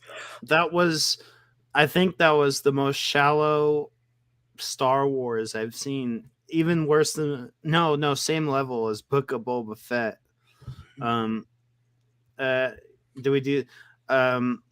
You could tell the AI in the Vader voice. I don't know why Vader's yelling. I always thought he was calm. But I hear the excuse that he's younger. He's younger. Even with his voice modulator, first of all, Darth Vader, he has his what they call larynx burned on Mustafar. It does heal, but he does not have the ability to yell. Even with the modulator that they give him to speak, he can talk, but he yells in A New Hope, though. That's not a good. He yells in at least once in A New Hope. I don't remember him yelling in New Hope. I remember him yelling no. I know a lot of people hate it in the special edition. Vader yells no in Return to Jedi, but I don't remember him yelling in. And if we're talking New Hope, when he's talking to Leia, he says, "You are a liar and a traitor. Take her away." And if we're talking about soulless, I thought the voice was kind of soulless because it was AI. It took words from Vader. When he says "I," you could tell that's from "I am your father." That's the other thing. They said, "Oh, we're getting James Earl Jones back." No, we didn't. No, we didn't. We just said he did. We just took his voice from the computer. I wouldn't mind that, Pacific, if they just said, "Oh, we're computerizing his voice, but we're still going to give him credit, but it still is technically his voice." I think they did say it was AI. If you guys want to hear something, at the end of the credits, you see the credit for the AI software that they're using. Mm-hmm. If you guys want to hear something cool, my friend Ryan, who voices Vader, he did his own take on that scene, and we can compare the two right now if you guys want to hear it. Okay, go ahead and. All right, yeah, I'll play it through my mic. So this is the show. Tell me if it's loud or too loud. You were born what defeat would bring. I will tolerate your weakness no longer. And now here is the other version. You were born what defeat would bring. I will tolerate your weakness no longer. What do you guys think? I like the second one better. I like the second one because it sounds like it's supposed to sound coming from a voice modulator, as opposed to the first one. It sounds like someone's just randomly talking and it just happens to have the breathing effect behind it. Yeah, and I told my friend like I don't know, it just doesn't sound right. But then again, I'm like, why is Vader yelling? That's kind of weird. And I hear the excuse, he's young Vader. I don't but that ain't the least of that episode's problems. The CGI looks out of. Did you see when Obi-Wan goes to save Leia and he goes in the room to fight the stormtroopers? In the room, she's getting tortured. He swings his lightsaber. Don't even touch the stormtrooper, and the stormtrooper falls over. That's Yeah. how bad they did. Don't forget, he's got around. stormtroopers around him, and he's not even deflecting behind him like they would in the prequels. They always deflected. They would try to deflect behind them all the time, but it seems like they forgot. And then there was this ship. Cash Money kept complaining about the ship that looked like The CGI snow from speeders. It doesn't stop and hover. the CW from the sea. Snow speeders are not attack helicopters. Snow speeders, they're a vehicle that continue. First of all, if I remember correctly, they just don't fly up in the sky like that. They're low altitude. They can't just go up into the high. I don't know what you want to call the highest point of the atmosphere. They don't work that way. They're low altitude attack craft. There was so many. It was so wrong in so many ways. So that just the mistakes. You can forgive a mistake here. You can forgive a mistake there. But just in this last episode, you can count 6 or 7 mistakes and obvious mistakes. You know, I don't understand Disney. Do they have quality control? But what I don't get, Mike and Phil and Matt is not Rissman, another Matt, but I don't understand why people are still defending this show, because you're 4 episodes in and now you got 6 episodes. There's only 6 episodes. This show the length of the show does not feel. I mean, I saw Echo Base's video with X-Wing, and I'm right there with X-Wing. The show is lost. And everybody was pumped. This was the same thing they did with Filoni and Favreau. Oh, they're in charge. They're going. No. And then they give you, Deborah Chow. I'm sorry, obviously no. And Ewan McGregor. No. It just goes to prove it's not. Yes, I'm going to blame them all, but I'm going to say in general, it's something wrong with Disney Star Wars. And I've always said this. Disney has failed post Walt Disney when it comes to live action. The only time Disney made anything that was remotely good was Pirates of the Caribbean, and they never intended that to be a hit. Never. Disney's live action, I know there's some people that love Tron and the sequel to it. I'm sorry, they were not blockbusters. They are not on the level of Star Wars. Disney has a history when it comes to live action of bust. And I'm not just talking John Carter. I'm talking about The Black Hole. I'm talking about their live action when they take their classic movies like The Lion King. I'm sorry, that's a movie I don't think that you should ever made live action along with Aladdin. When it comes to live action, they can't perform, they can't do it.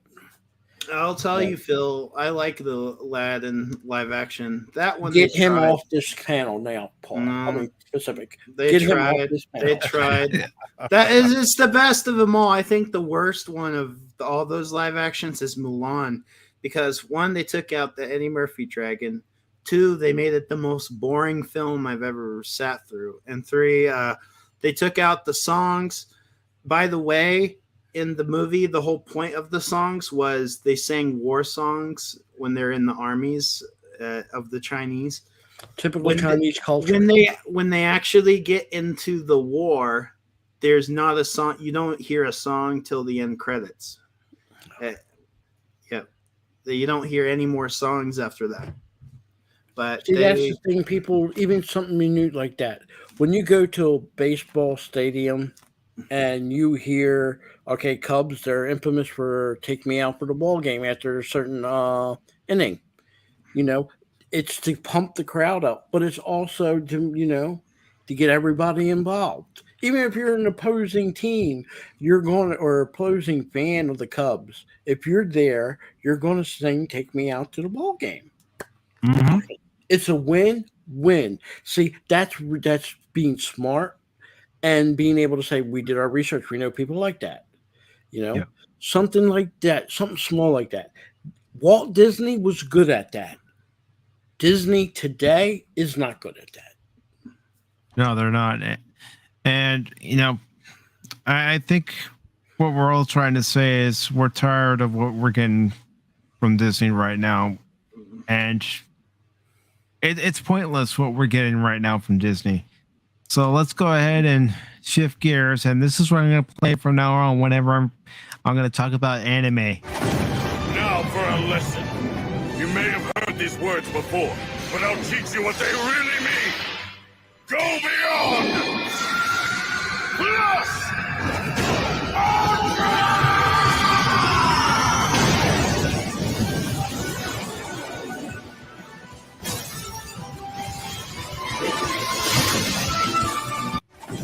Now for a lesson. Let's go ahead and stop. So Why does what that do you guys sound think? so dirty? Gohan, give me your. I love anime, but unfortunately, Dragon Ball, I know a little bit about it, but that was a little bit past my time. I think unfortunately. if you watch, You're not going to the get me to original- watch it. No more. No. You No. got me trying to watch too many things at one time. I'm not. No, I'm not. I'm not gonna like offer it. I'm just Oh, saying. now I'm hurt. Now I wanted you to- rewatched the original series. To me, felt like a good old Saturday morning cartoon when I rewatched it, and then the short version's good too. I'm not a fan of Super. I'm not a fan of Super, so I'm more excited for One Piece because I got into One Piece the last few years, so, and I'm getting cash into it. So Don't do it. Don't Good. do it. you get hooked on the One Piece. The One Piece, by the way, Mike, One Piece is entering its final saga, so I think it's going to end in the next 3 to 5 years. It's the end game. 5,000 episodes and 5,000 episodes. Okay, I got my dad hooked. I'll tell you what. You think that's bad? My dad. So he, 2 weeks ago, he was on episode 100. Right now, he's rewatching it. He's on episode 423. And good God. Well, there's a short version of the first few arcs if you want to like just get through it. Me and Cash are on episode let's see. So it would be episode it's episode I think 75, and it would be in the regular version episode 250. I would highly recommend the short version. It kind of just gets to the point of One Piece. But yeah, highly recommend One Piece. Give it a chance. It's kind of goofy and it has a lot of goofy moments, but it's like Star Wars. I think the story building and world building is beyond this world, and I like fantasy stories that have that. Same with Dragon Ball Z. Same with Dragon Ball Z. Can I ask something though with One Piece? Yeah. Where did the devil fruit come from? The devil fruit. Oh, that I hope they explain that in the. He won't. I think. My dad's theory is the devil fruits. They were like that's the secret of the Void Century, but I don't know. We'll have to see. I lost my mind when that. I'm not going to spoil it, but if you read the manga, there's a certain devil fruit that a certain main hero has that isn't your typical devil fruit. It isn't your typical superpower. And I was like, what? I'm just saying that he's over 1,000 episodes. He's never explained where the devil fruit come from, or even better yet, how do they know when a devil fruit user passes to send another one out into the worlds? He explained. I feel like he's going to explain that because he explained what the sun god fruit. Oh no, you didn't hear that. He explained what that was. I'm kind of I'm not All right, Mike. Before you can Dragon Ball, this became a One Piece discussion. It's all right, Crit. I liked I'm the master of derailing. So Mike, there was one of the favorite arcs just ended. It's called the Wano arc, where they go to the samurai country. Wonderful storyline. I did not like the ending.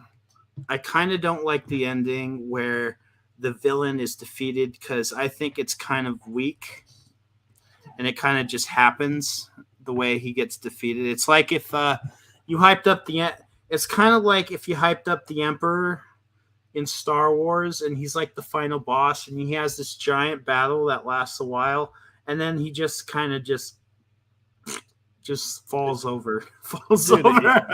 There's no way it's worse than when he beat Eminem.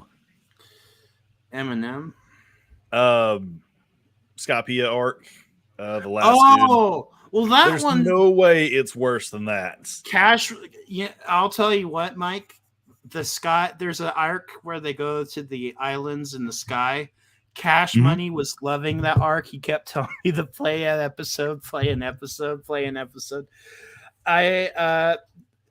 He defeated. Well, that was kind of like that guy was a lightning, and he is made of rubber. So I think that was. It wasn't Pokemon. I mean, come on, man.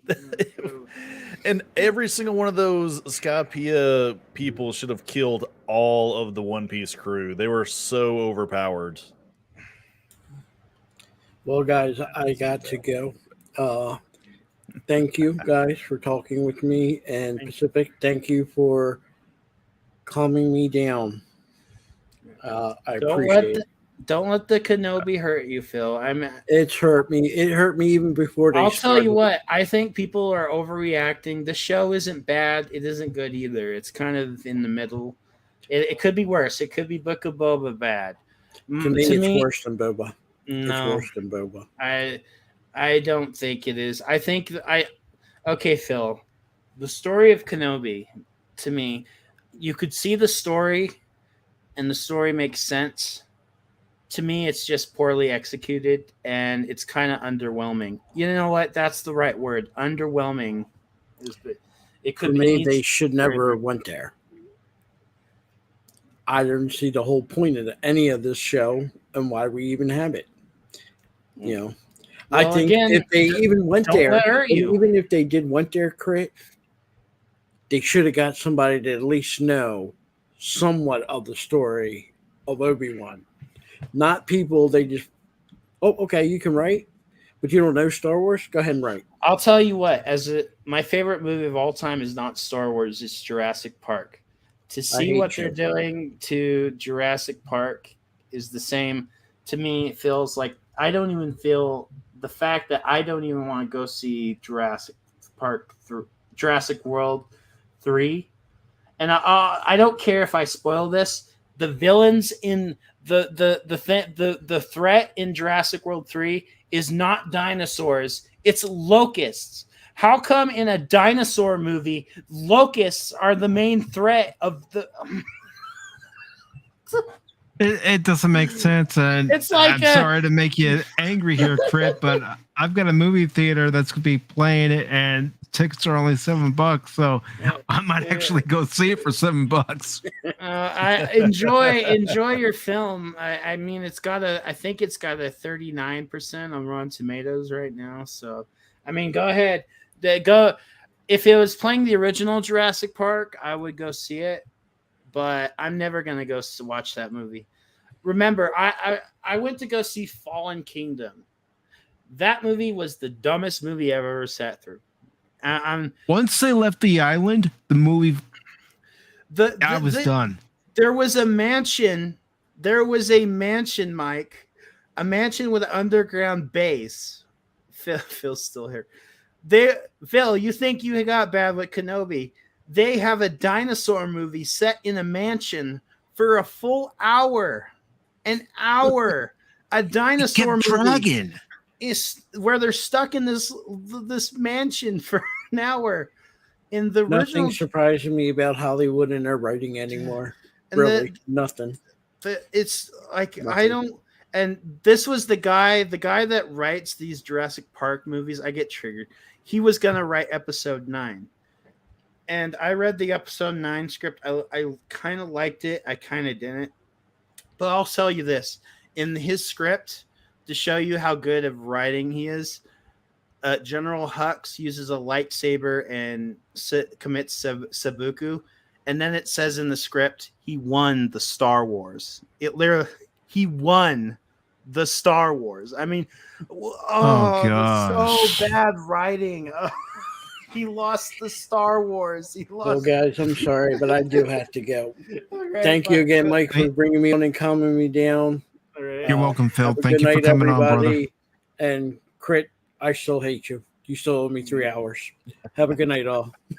You owe me an Arcane watch party. So I know, but you're going to have to watch a movie of my choice afterwards. yep. What flows right on the highway. Yeah, Mike has to Old watch driver's it. ed Too. movie. Mike's been. I'll watch it. I'll watch it. Good night, guys. Good Take night. care. Night, brother. So, what's this Dragon Ball Super movie? Mike, did you know that the Dragon Ball Super storyline is being continued in the manga? If I you had watch seen the an whole article about that, but I haven't watched any of this series because I do have to admit, Dragon Ball is a series that I find very hard to get into. series. Why are you doing an article on it? Because I know people like it. That's why. So I'm being fair to them. I may not like it. It's Dragon Ball. Do an article on that and Naruto and that horrible Bleach anime that's coming out in the winter. Oh man. Oh boy. All right, go ahead. Talk about it. All right. So this article comes from AnimeMojo.com, and it says Dragon Ball Super Superhero US release date seemingly revealed by a poster. Ahead of its opening in Japan this week, it looks like the US release date for the Toei Animation Dragon Ball Super Superhero has been inadvertently revealed by a poster that went up a little too early. Spoilers. According to a poster spotted at a theater by an eagle-eyed Twitter user, Toei Animation's upcoming Dragon Ball Super Superhero will open in the U.S. theaters on August 19th. That's about 2 months after its June 11th release date in Japan, so fans will likely have to avoid spoilers for some time, but it's still a fairly quick turnaround and should make for some late summer fun for fans of the long-running anime series. Superhero is the first DBS film since Dragon Ball Super Broly, which was a pretty major success at the global box office with a final gross of $122.7 million. While it's too early to say for sure, Toei is likely hoping the latest film will perform just as well, if not better. Gohan is expected to take center stage in this film with Goku, Goten, Piccolo, Vegeta, Pan, Videl, Krillin, and I'm trying to get these names.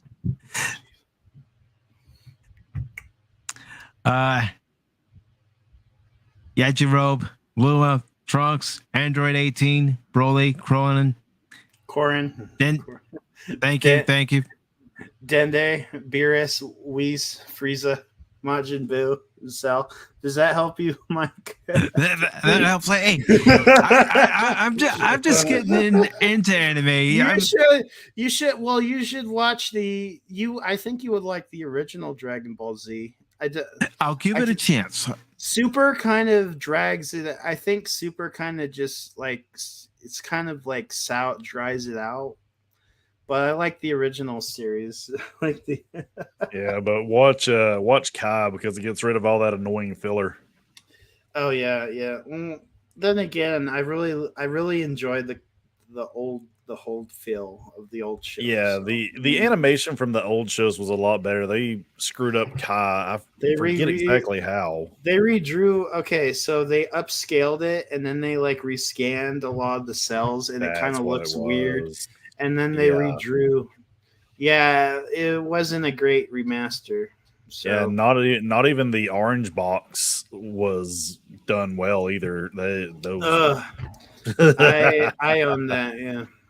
Yeah. I did. Yeah. Oh, I remember what it was with the orange box. They tried to make it like what 1080p, and instead of actually doing it right, they just kind of zoomed in and cut off like 20% of the full. Did you thing? finish? Did you finish the article, Mike? Did I interrupt? Yeah, you? that was pretty much it. Just revealing the release date and. They kind of like. The androids are involved. I think I know who the main villain is. If you haven't seen Dragon Ball Z, there is a villain. Okay, it's the second arc after pretty much, which is Revenge of the Sith, with on Namek. They have a storyline involving the androids, and it's interesting, but you don't know. And chapter 66 might know. The true villain appears out of nowhere, and I like storylines that you think it's going in one direction, and then the creator takes a risk, or he takes like a left turn, and you're like, what? Are we talking about the entire Android saga? Yeah, Android saga. Oh, dude, have you looked into the history of how that all came apart or came about? Yeah, I did. If I remember, oh man, there was they didn't. Yeah, I remember the editors didn't like Dr. Giro and his design. They're like, can you do something different? So Toriyama's like, oh, I have a great idea. That's basically he did not like. He didn't like kids, and then editor still didn't like that. Then he hit sell. Then he still didn't like that. Then he made his second form. Still didn't like that, and so that's how we got Perfect Cell. that editor had too much power over Toriyama. Yeah, but at least with One Piece, Oda has power over his editor. Oh yeah, we'll see how well that Netflix special turns out, won't we? If they make it woke, I won't forgive myself. I won't forgive. Mike? Did you see? And did you guys see Netflix Bebop? Me and Cash always say we tried. No, but I heard about it from Cash, and I heard what Brandon had to say about it. I watched halfway through it. I suffered for 5 hours. The beginning, the first episode, it's all right. I like John Chow. He's fine as Spike. I really like the guy that's playing Jet. They got a good actor for Mustafa. And it's basically down to the numbers retelling, Mike, of the first episode of Cowboy Bebop. And Spike Spiegel's talking with the lady who's, with her crime boyfriend, and then the show gets bad when the camera turns around to reveal Faye Valentine. Oh god! Yeah, because she wasn't even in the first episode of the anime. No. And she's like, and they changed her personality completely. And she's like, "Hi, this is my mark. Can you please just fuck off?" She's entitled, and oh my, what was her name? Was just playing the same character she always plays. She was not playing Faye. Oh, and the worst thing, like one of my favorite episodes was the whole eco terrorist episode, and they screwed that up so bad. I can't stand it. I cringe. Oh. Welcome to the ouch, motherfuckers. I swear. Between the Ed reveal and that, I don't know which was worse. Another thing I hate about the show was there's always a Dutch angle. It was trying to be the anime, but bad. You guys ever seen the movie Battlefield Earth? It kept reminding me of Battlefield Earth, where I've only seen parts of it. I can't sit through the whole movie. It's a terrible movie. Don't see it. Oh wait, that's the one that what was it? Scientology? Is it Scientology? John Travolta was in it. Oh yeah, I saw this. The wrong one. I saw this trailer, Black Adam. It looks interesting. I like it. I thought it looked good. All Did right. you see? So Oh, go ahead. continue, Mike. Go ahead. Uh, Go oh, ahead. did you see the Black Adam trailer? I haven't watched it yet. Okay, I'll I wait. know it was released today. If you do it for the next Pop Talk, I thought it was interesting. So, but I could take a look at it. Continue. All right. So you're All on right. that? So our next story comes to us from Geek Tyrant, and it says pre-orders are live now for SD Gundam Battle Alliance launching this August. That's the cutesy little Gundams, right? Yep. I don't care. Robots fighting. I don't care. I'll play it. SD Gundam Battle Alliance is set to launch this August. The action RPG comes from developer Artink Corporation Avion, or Alvion. I know I just butchered that. I'm sorry. And publisher Bandai Namco, and will let Gundam fans relive iconic moments of various anime series represented in the game. The story sees players in G Universe, which has the various Gundam canon twisted up in unpredictable and distorted ways, and you need to try to straighten it out. The game sounds like a blast for fans, and I know that I'm excited. I'm also a fan of the SD aesthetic, so that's a win in my book. Although I know some fans aren't such big fans, I do appreciate that the game has a cooperative multiplayer option.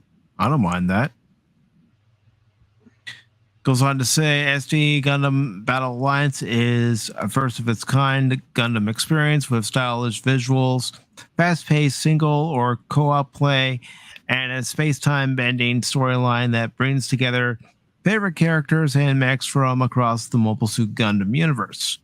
In the game, players must join forces to correct a distorted world, overcoming rifts in time known as historical breaks to restore the true timeline of every Gundam series.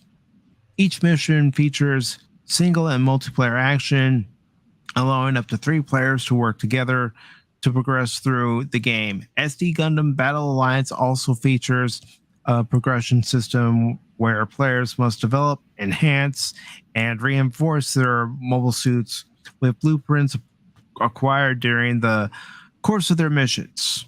Gameplay is fast-paced, combat, and course of their missions. Oh, already read that. And combat massive battles using a variety of melee and range attacks, different combos, and charge-based special attacks for each mobile suit. Pre-orders for SD Gundam Battle Alliance are live now, with various bonuses available, such as early access to Musha Gundam and Night Gundam, or expansion parts and capital tickets for early boost in the game. You can find more details of the pre-order bonuses below. Fans can play the game on August 25th via PC, PS4, PS5, Xbox One, Xbox Series X and S. Says at the SD Gundam World.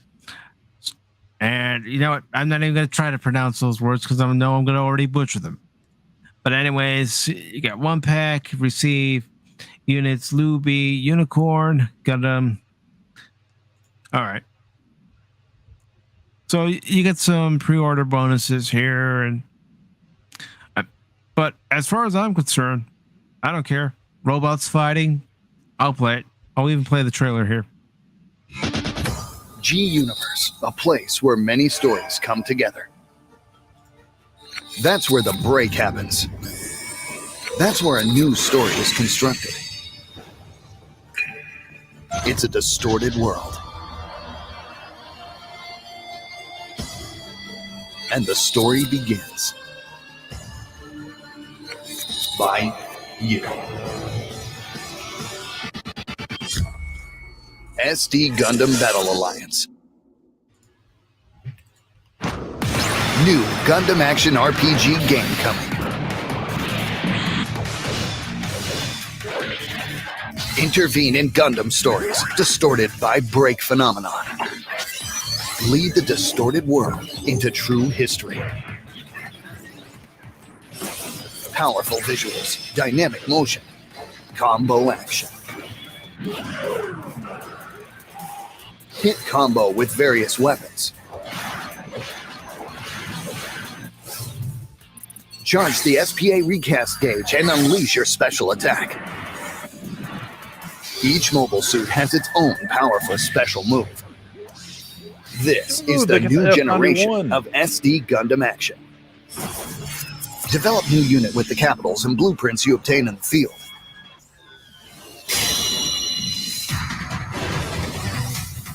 I don't know, it looks fun Enhance to your me. mobile suit to your liking by improving its performance and reinforcing it with expansion parts. A 3-platoon joint front that can be enjoyed up to 3 players. Form a platoon up to 3 players with friends or the computer.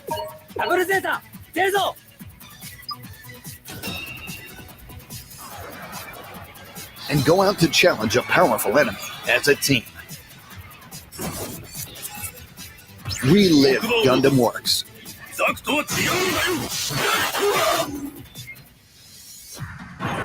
Complete distorted stories of break missions. Register true stories, true missions. To correct the altered stories and restore the authentic histories. And the mysterious mobile suit descending behind the break phenomenon.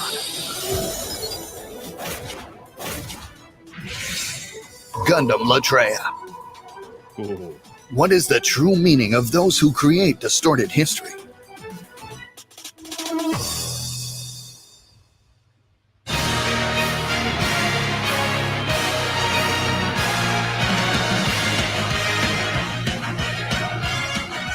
Looks cool to me. I gotta go get food. All right, So I'll talk to you later, Mike. all right, brother. Thanks for coming on. Really appreciate it, brother. You're welcome. I'll talk to you guys later. Bye, All right, chat. brother. We'll go ahead and continue the trailer. 彗星が過ぎた夜の帳あ信じる星を探し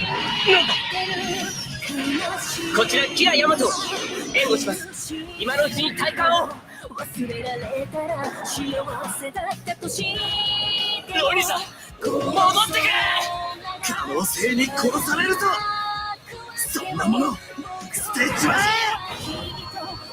これほどとは死ね何なんだと言うんだまだまだこんな中立コロニーにジオンが仕掛けてくるなんてなかなか愉快なセッションしてるじゃねえか俺も混ぜろよバルバトスあれはお前の獲物なんだ全部俺を導いてくれバカな私が押されているだとシャー So, what do you guys think? Worth playing, or you would rather try a demo first before you decide whether you'd buy it? And I mean, definitely, I would say that for any game, not just this one. You know, if they got a demo, try it because these Gundam games have not tended to be be all that much fluent. They have glitches in them, but with this being like the distorted Gundams, it might play all right. But heck. and DJ Ronnie G, yeah, it does. And DJ Ronnie G is saying better than Gundam Breaker.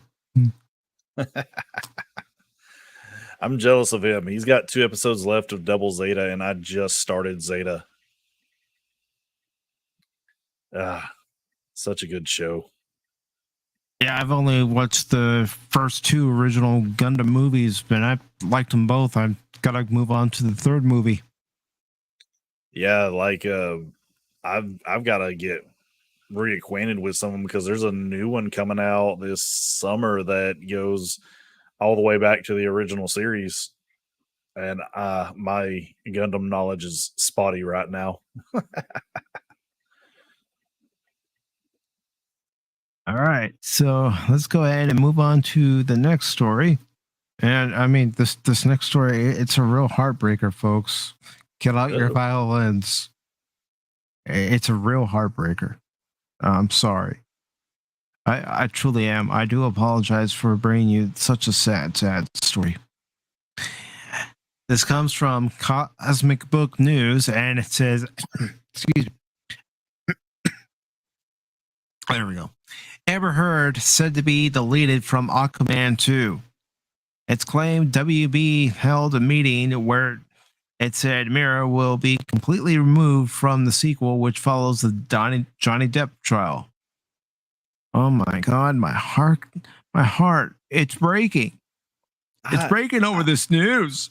I'm going to be so interested to see if they can actually pull that off, because I mean, she was pretty pivotal in the last movie. So yeah. So yeah, I mean, it's we've not even seen any test footage from Aquaman 2 yet, have we? Not that I've aware of. And yeah, like when is it even supposed to come out? Is it next year? I thought it was next year. Hopefully this article lets us know when the release date is. And it starts off by saying, following the Johnny Depp trial, it's now claimed that Amber Heard has been completely dropped from Aquaman 2. Consider it a rumor for now, but the info comes from a pretty reliable scooper via Twitter who claims to have been in contact with a source who says a meeting at Warner Brothers was recently held, which said all of Amber Heard's scenes as Mira in Aquaman 2 will be deleted. The trial saw the jury award Johnny Depp in his defamation lawsuit against Amber Heard an amount of $15 million, with it said Heard acted with malice and that her accusations were false. And there's, of course, a text message. Let's see if it goes on any further. It says during the trial, it also came out that Amber Heard only has a small part as Mira in Aquaman 2, appearing at the beginning and end of the flick. So if Heard is in the film for only around 10 minutes or so, it wouldn't be that hard to delete all of Mira's scenes, as it sounds as if Heard only has a minor role that basically means nothing for the sequel. It also came out that earlier drafts of the script had a much larger role for Mira, where she was supposed to have a romantic arc with Jason Momoa and appear in a big battle scene at the end of the movie. But the head of DC Films, Walter Hamada, testified that following the first Aquaman movie, due to Amber Heard having bad chemistry with Momoa, that Heard's role had been reduced in Aquaman 2. Heard at first made it sound as if it was Johnny Depp's fault she saw her role reduced in Aquaman 2 and that she was released from her Aquaman contract because of Depp. But Hamada rebutted all that, said Heard has no chemistry with Momoa and that she was never released from her contract. What I think really happened is that Heard fulfilled her Aquaman contract and then it ended. She was never released, meaning fired. But Heard spun things like she was released from it in order to make Johnny Depp look bad, which isn't the case. Regardless, with Heard fulfilling her contract, it means her contract is now over, and also it hasn't been renewed, which means whatever happens with Aquaman 2, Amber Heard is done as Mira and the DC universe. Also, as I tweeted, there has been what I think a fake account on Instagram run by Juliette Lauren Fisher, who claims to be a Warner Brothers Discovery executive, that people are using as proof or a source about rumors surrounding Amber Heard and Aquaman 2. But I think it was just created by a wacky Depp stand. Oh, really? Really? So, again, going with the names, huh? going with the names for people that were supporting Amber Heard. Yeah, anybody who watched the trial and has, common sense, you could tell who was telling the truth and you could tell who was lying. Goes on to say, I contacted WB about the account and rumors a couple of weeks ago, but never got a reply. However, the account is now deleted. So again, I think it was a fake created by a Depp fan. Regarding Amber Heard getting deleted from Aquaman 2, I think it is definitely a possibility because she lost at trial and there now happens to be over 4.5 million votes to remove her from the movie. I think if the outcome of the trial was more in favor of Heard, her 10 minutes would have appeared in Aquaman 2. But again, she lost big time at the trial, so she's likely deleted from Aquaman 2 as a result. If WB holds more test screenings, look for leaks to verify the info. Aquaman and the Lost Kingdom is directed by James Wan and has a March 17th, 2023 release date, also starring Patrick Wilson and Yahya Abdul Mateen II. And let's see. Tommy and the Guinea Pigs Collective says, can't say I was interested in seeing it regardless. No, I mean, I went and saw the first one, thought it was okay. Wasn't anything to really write home about. Wasn't something where. Go ahead, Matt. Oh, I was just going to say, I mean, when they say that, they didn't, Momoa and her didn't share any chemistry, that was very obvious in the first movie where it just, Momoa really pulled a majority of that movie and Amber was, well, for lack of a better word, just eye candy. Yeah, that's all she was. And let's see. No, I never did post a link to this article. So if you guys want to read the article, I'm going to go ahead and post the link in the chat since I didn't do it. And there you go. So let's go ahead and move on to another article. And this one is about, excuse me, Deadpool 3. And what Variety is saying is it won't be Disney-fied. Yeah, I'll believe that when I see it, if I see the movie. It was already kind of too diverged from the first one. So, I mean, okay. The second one, I'm sorry, but the second one was not as good as the first one. I mean, to me, the first one, they were both kind of iffy because the first one was just a Ryan Reynolds movie with Deadpool in a little bit of it. So, I mean, but that's just me. No, I understand because even for me, there's only so much of Ryan Reynolds I can take. Yeah, I mean, did we need the whole montage scene of them, kind of doing it for like 10 minutes through the year? No, we didn't. Yeah. So this article is by Zach Scharf, and it was posted on Monday, and it says, Deadpool 3 will not be Disney-fied. Writer promises it's absolutely rated R. Huh. Okay. I'm sorry, I don't believe that.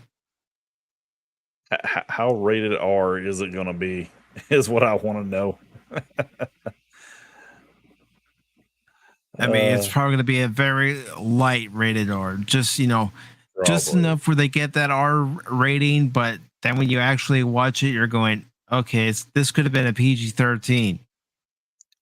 Oh yeah, like I don't know. It just it doesn't feel like they need to do it again. Like if they do a third, this third movie comes out, they just need to end it there, or have Ryan Reynolds just go and kill the MCU.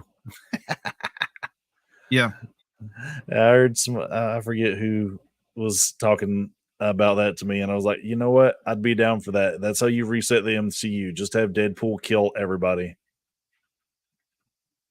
That would work. It really would. I mean, heck, in the first Deadpool, he went back to, Wolverine and killed the Deadpool from that movie. Right. Oh man. All right, so this article says Rhett Reese and Paul Wernick are currently writing Deadpool 3 for director Sean Levy and star Ryan Reynolds. Reese is assuring fans that the script is not going to be Disney-fied. The upcoming third installment of the Deadpool franchise will be the first made under Disney, which acquired Fox in 2019, after Fox found immense success with 2 rated R Deadpool movies, both of which earned more than $780 million worldwide. Fans have wondered how a Disney-backed Deadpool will look and whether or not the studio's family-friendly brand will sanitize the raunchy and rude Deadpool tone. It's these Disney people, and these people do things their way. Reese recently told the Playlist, and we were used to doing things our way, so there are differences, but I think the great part is that Marvel's been incredibly supportive. They're gonna let Deadpool be Deadpool, and it goes on to say, it's not like any particular joke may be the one that they say, that's too far. That could happen, but to this point, it's nothing but support.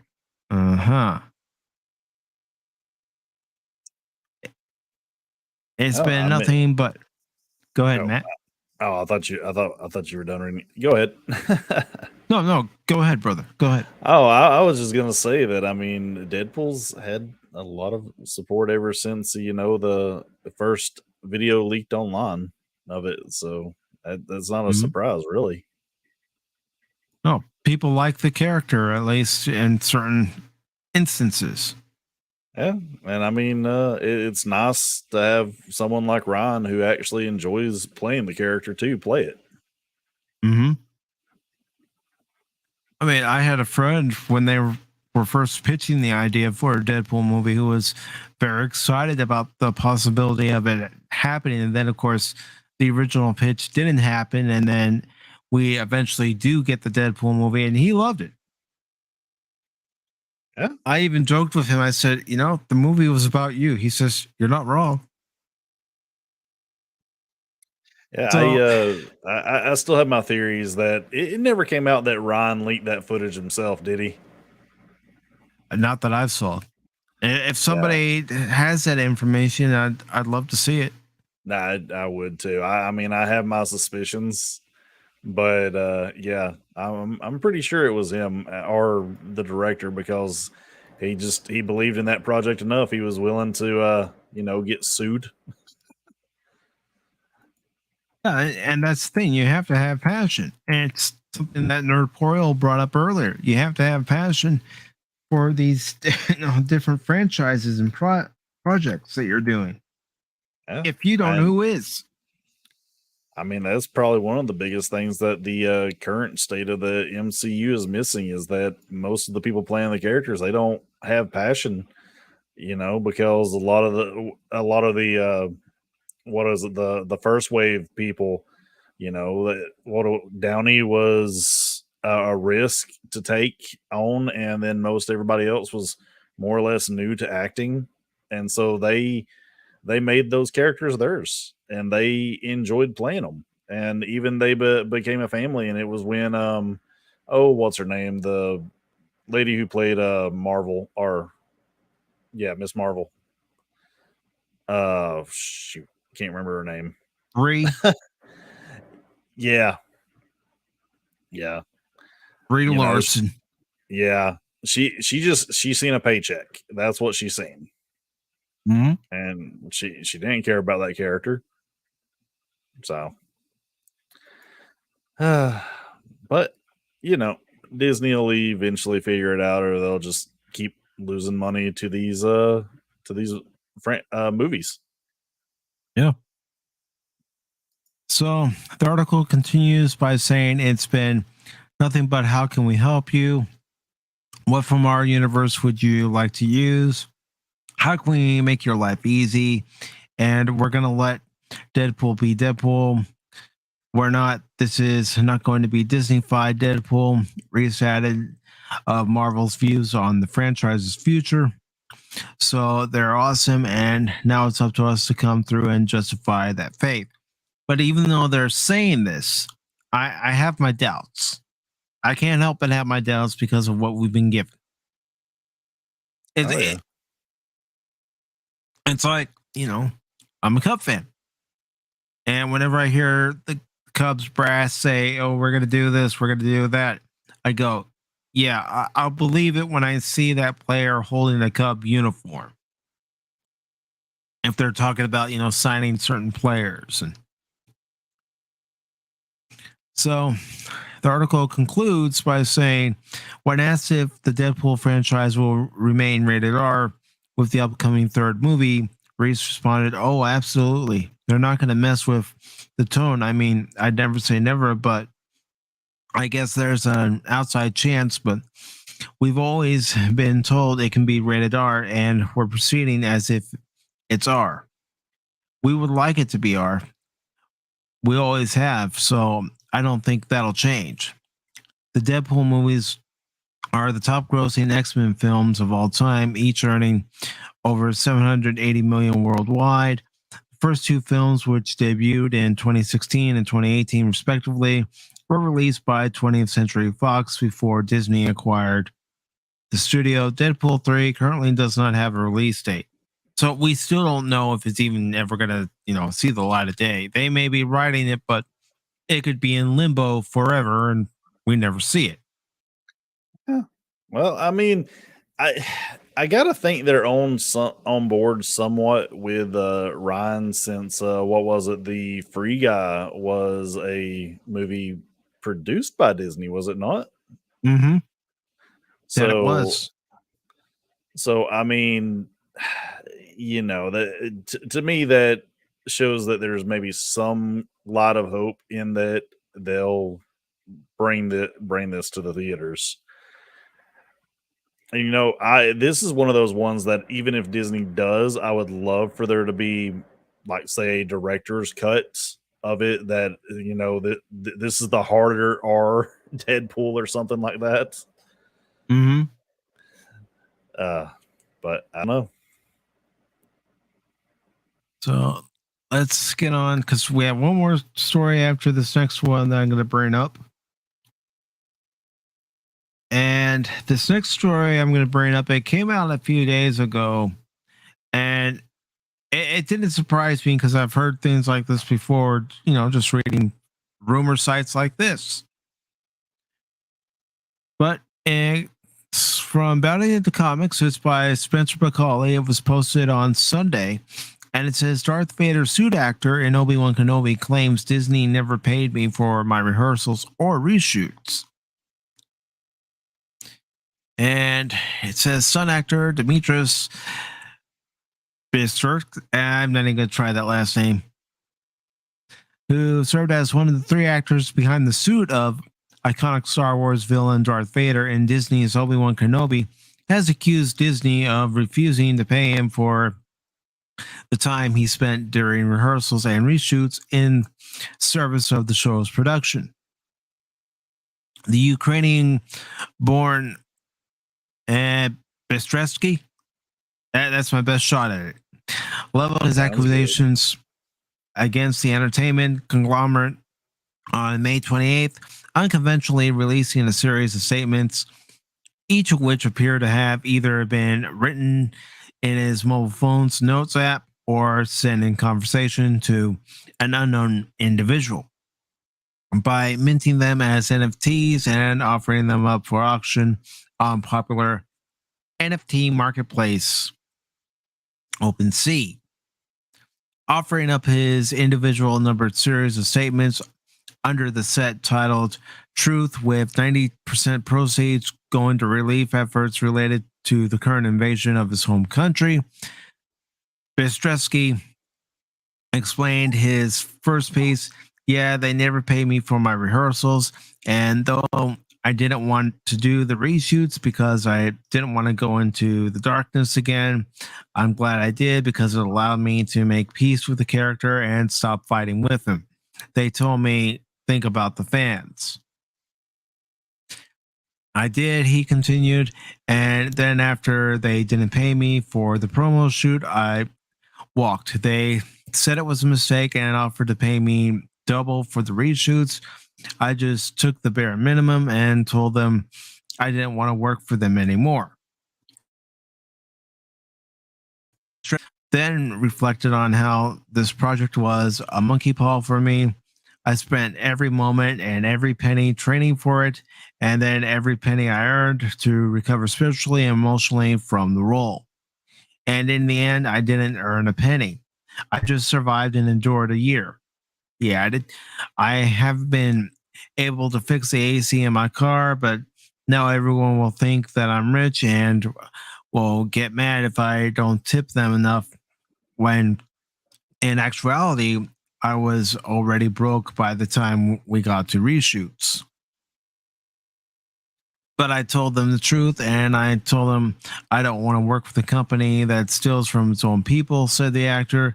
But honestly, I don't want any of it anymore. I'm happy that I can escape and go to Japan with close friends of mine and do circus.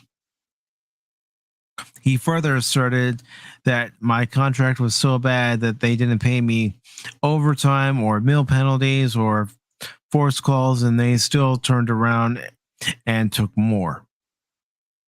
They never paid me for my rehearsals, which was in my contract, and because of it, I didn't qualify for insurance, so I had to pay out of pocket for all the PT and sports massage while training. He wrote, and I get less residuals because of it. Tom never paid me for them. I told you he did so that that you wouldn't feel bad.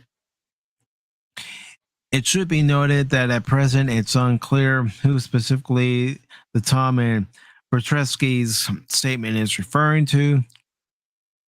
In a follow-up statement, Bertresky declared, but I'm going to walk away from this project. It has been a magic experience, but I also can't take any more with the disrespect and just simply no regards for human decency. I've been giving 1000% in my training and trying to show up any way I can, he lamented, but I'm done being the bigger person. I'm living off my credit cards. I can't even look my landlord in the eyes because I haven't paid my full amount of rent for 5 months. I can barely pay my own food and gas, he claimed.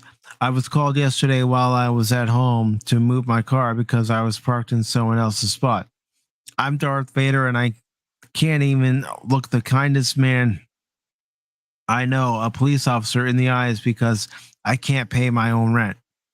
I'm simply done, conceded Bistresky. I have nothing else to give. The actor ended this statement with a compliment to Obi-Wan Kenobi's stunt coordinator, Olga Sokolov. Olga is a master. I'm a master. People don't even understand the level of discipline it takes to achieve. Offering up further insight into his time as Darth Vader and a subsequent NFT lined hurt and mistreatment, Bistresky sought to clarify that they were having us rehearse and train in 16, the soundstage, on the dirty floor that never once got swept, next to a pile of trash that was there for a couple of weeks, with a $5 bathroom mirror from IKEA and a cheap black bear mask. Goes on to say, and we were trying to make do with the equipment and trying to address the notes that director Deborah Child gave us while being hypercognitive of who was walking by, because there were random construction workers, PAs, even a COVID compliance officer meeting happened during one of our sessions. The actor said, he continued, while everyone is watching us train, we weren't sure who could see us rehearse bits from scenes we worked on and who couldn't. So we would have to go through start and stops every time people we didn't know were walking through. Goes on to say, one time the light got shut off on us in the sun space mid session, and we went to 16 only to find it was full of background people, so we didn't feel comfortable at all training in front of them. Bistresky said, so the whole time we were wondering if this was happening because we are both Russian. Because the tension between the two countries are escalating, he elaborated. We were both thinking that has nothing to do with us. We are just trying to show up and give the character and Deb the respect that they deserve. I wanted to clarify that. And then it goes on to say, I missed a number of additional NFTs wherein the stunt actor can be seen allowing himself to express more personal and emotional reactions to the situation. Bistresky eventually informed fans my agent warned me that I was walking a slippery slope and that I might not be able to work with them again. And I said, recall the actor, why would I want to work with a company that exploits me? They'll just do it again. Let's just teach them that they can't do this to everyone, and some people cannot be bought or replaced. So there's a person standing up for themselves, standing for their laurels, and saying, I'm not going to take any of this crap. Can't blame them. Would you be able to look into why my contract still hasn't been honored and I haven't been paid for my rehearsals exceeding the initial 15 freebies, he concluded. I know Disney is strapped for cash right now, but 31 unpaid 4-hour rehearsals requested by the director seems a little excessive. Thanks for asking for myself, Bistresky concluded. Ultimately, Bistresky ended his series of accusatory reveals by 3 images, beginning with a redacted image of his supposed contract, which confirms that including his return for the last 2 episodes of the season, he was set to receive a guaranteed compensation of $50,000 US.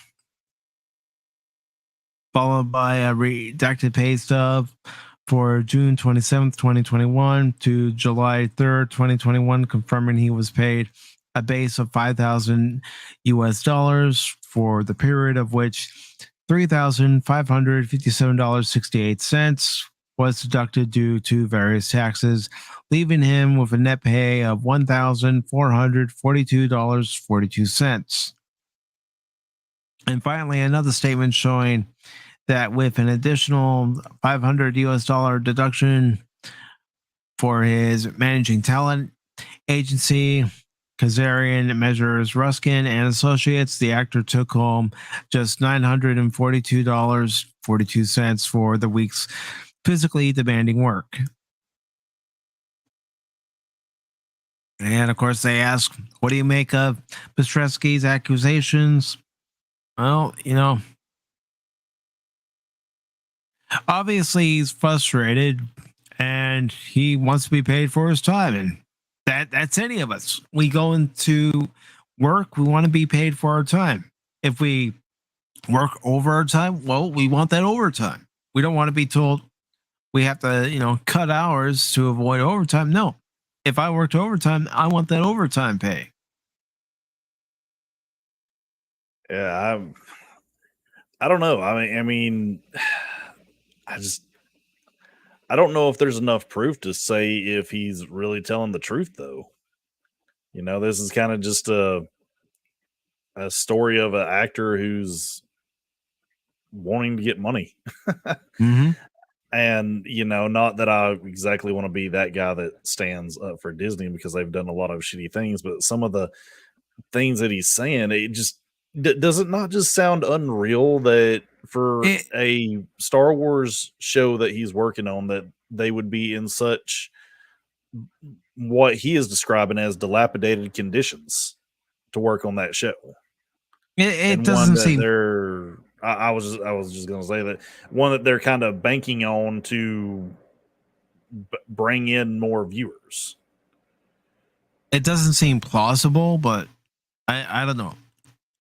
I don't know. Maybe he's trying to get extra money that he feels that he's owed, and possibly. And it just like I don't know if that stuff, like all that stuff being in there to kind of puff up the article, like, oh, I've not paid my rent in 5 months. And the thing that really got me or caught my attention was the fact that they're using the whole Russian narrative to kind of point towards a discriminatory action towards Disney.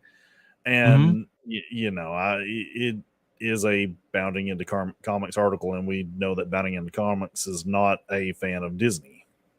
No, they're not. So it's one of those that I don't know. It's just one of these stories that it's like it sounds almost too unreal to be believable, but at the same time, it's like, do you really want to just push it aside? It's something that definitely needs to be looked into to find out if it's true. I know that much.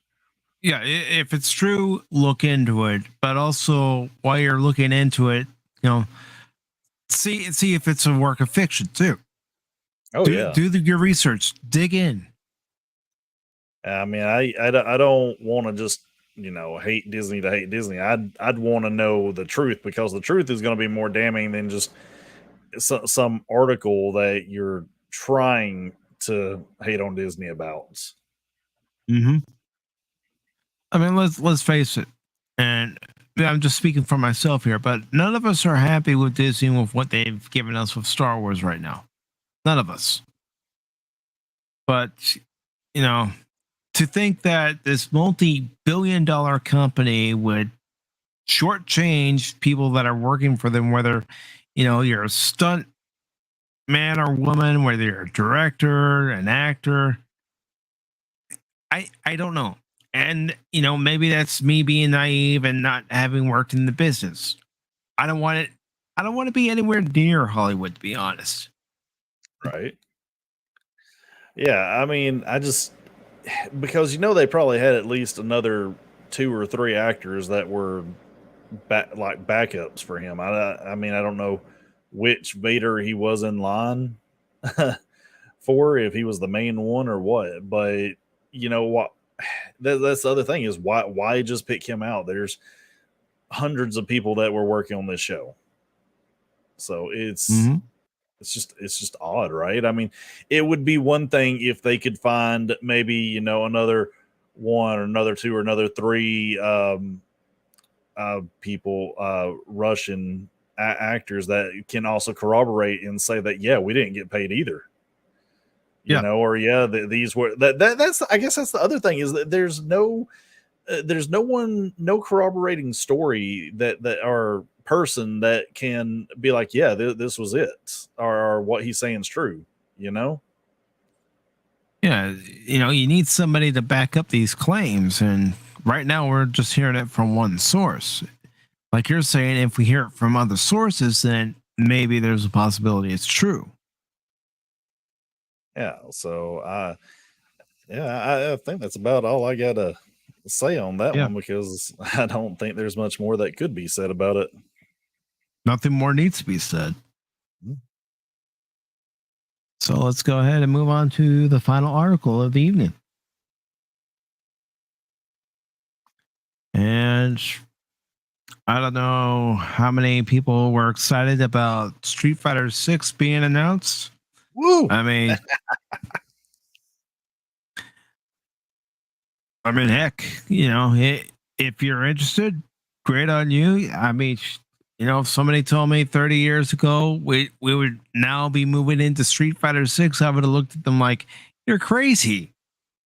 Okay, so we got the Championship Edition, the Turbo Edition, and so many other editions, but 30 years later, and we're now just finally getting to Street Fighter 6.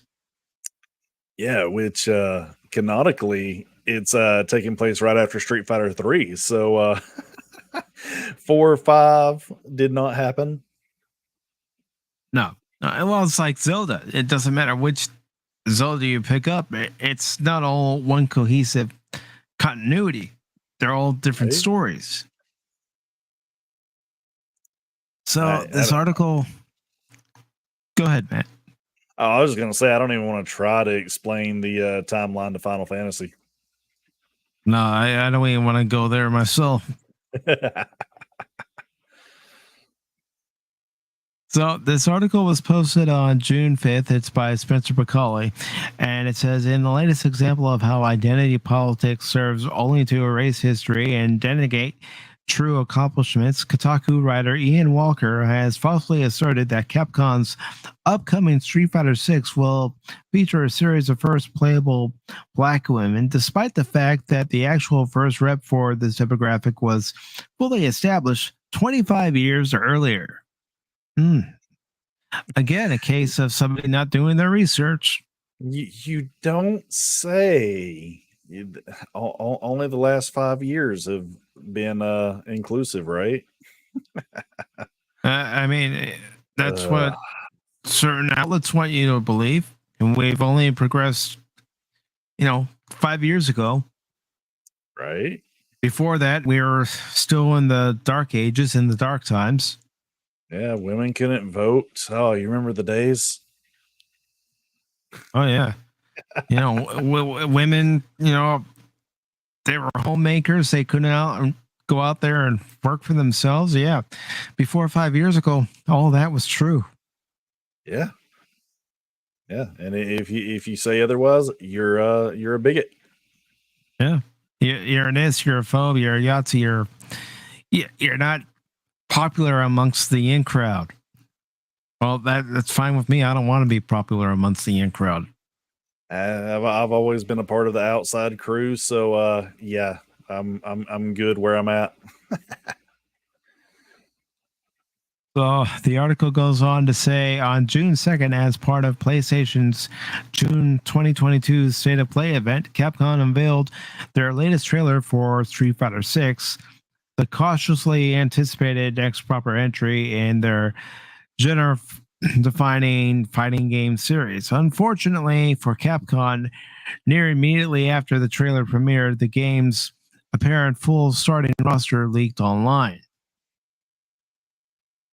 In addition to giving fans their first proper look at the new appearances of series returning cast, Ryu, Ken, Zangief, Dhalsim, E. Honda, Blanca, Guile, Chun-Li, Cammy, DJ, Rashid, Jury, Ed, Akuma. These supposed leaks also revealed the upcoming debut of 6 new World Warriors. Aside from the previously revealed Luke and Jamie, the Drunken Fistmaster who debuted in the State of Play trailer, these new challengers include Italian MMA brawler Marissa, French judo fighter Mammon, Mexican weapon wielder Lily, Russian mystery gentleman JP, American seemingly guy-inspired ninja Kimberly, and Chinese femme fatale Aki.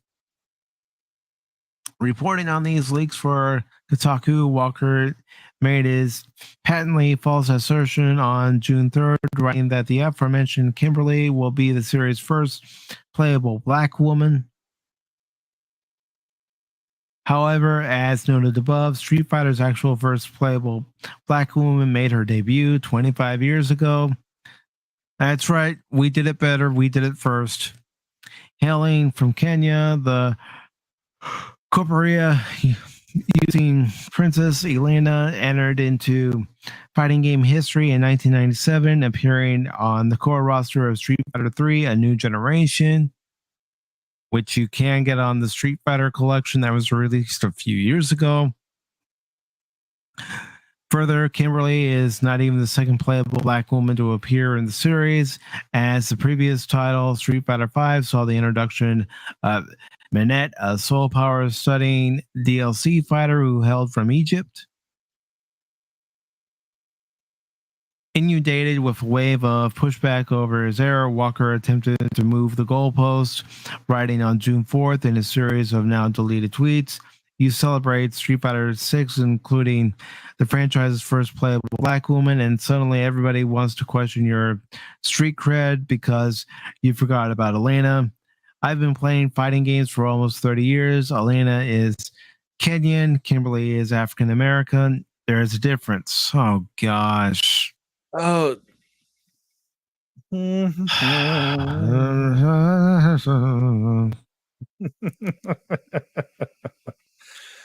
Oi.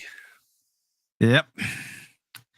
The same thing happened every time black women used to be asked for representation in Overwatch before Sojourn. He continued. Sumitra is Indian. Farah is an Egyptian. They do not reflect the unique and separate culture of African diaspora in America, which rarely receives attention in games. Okay, yeah, okay, right. Wait, walk that back. What'd he say? Which rarely receives attention in games. Okay, yeah, right. Did I hear African dysphoria? Yes. That he's just he's putting words together now. Yeah. He's trying to make it come across that he's smart when he's not. I mean, heck, hearing me read the articles, I struggle. I'll admit there are certain words I do struggle with. It's just like, it's like, oh, I played fighting games for 30 years. Okay. And obviously not. And even if you did, does that mean that you played the Street Fighter series? No, not necessarily. Yeah. And then trying to be like, oh, well, you're going to separate Egyptian and Kenyan when your whole point was to make your article or to make a point about it being about skin deep is about how deep his thinking is right now. Yeah. It's gotten old. It really has gotten old. Yeah, I mean, I'll be honest. I hate fighting against Elena. Everyone that knows how to use her, I get my butt kicked by her every freaking time. I do too. I mean, good. I'll admit, I'd rather play as the character instead of against the character. I wish I knew how to play as her. I can only play Ken and a little bit of Chun-Li, which I'm excited about. Chun-Li's new moves in 6. Yeah. Chun-Li's always been a favorite. Oh, yeah. So this article says, I fully expect I'm not explaining this well enough, and frankly, it's not really my place to act like an expert on the subject. Hey, you're the one that brought it up, dude. Then what was the point of saying that I've got 30 years experience with fighting games and to be a gaming journalist? Apparently, people are going to read. You're supposed to have at least some base knowledge, bro. Mm-hmm. I mean, Jesus Christ. Goes on to tell people I've been doing this and that, and then tells them, oh, back off. Oh, give me a freaking break. This is the defensiveness coming out. This is the mouse backed into the corner. Yep, and he continued by saying, so please read this blog, he added, linking a Kotaku piece, which appears to lack a header image. Thus, its odd preview appearance as a blank square, wherein a 23-year-old black woman took issue with Overwatch's lack of female character, who specifically represented her own set of ill-defined experimental criteria. And if you still don't care, Walker ultimately concluded, please consider giving me shit. Simply celebrate that Street Fighter continues to grow more and more diverse with every game.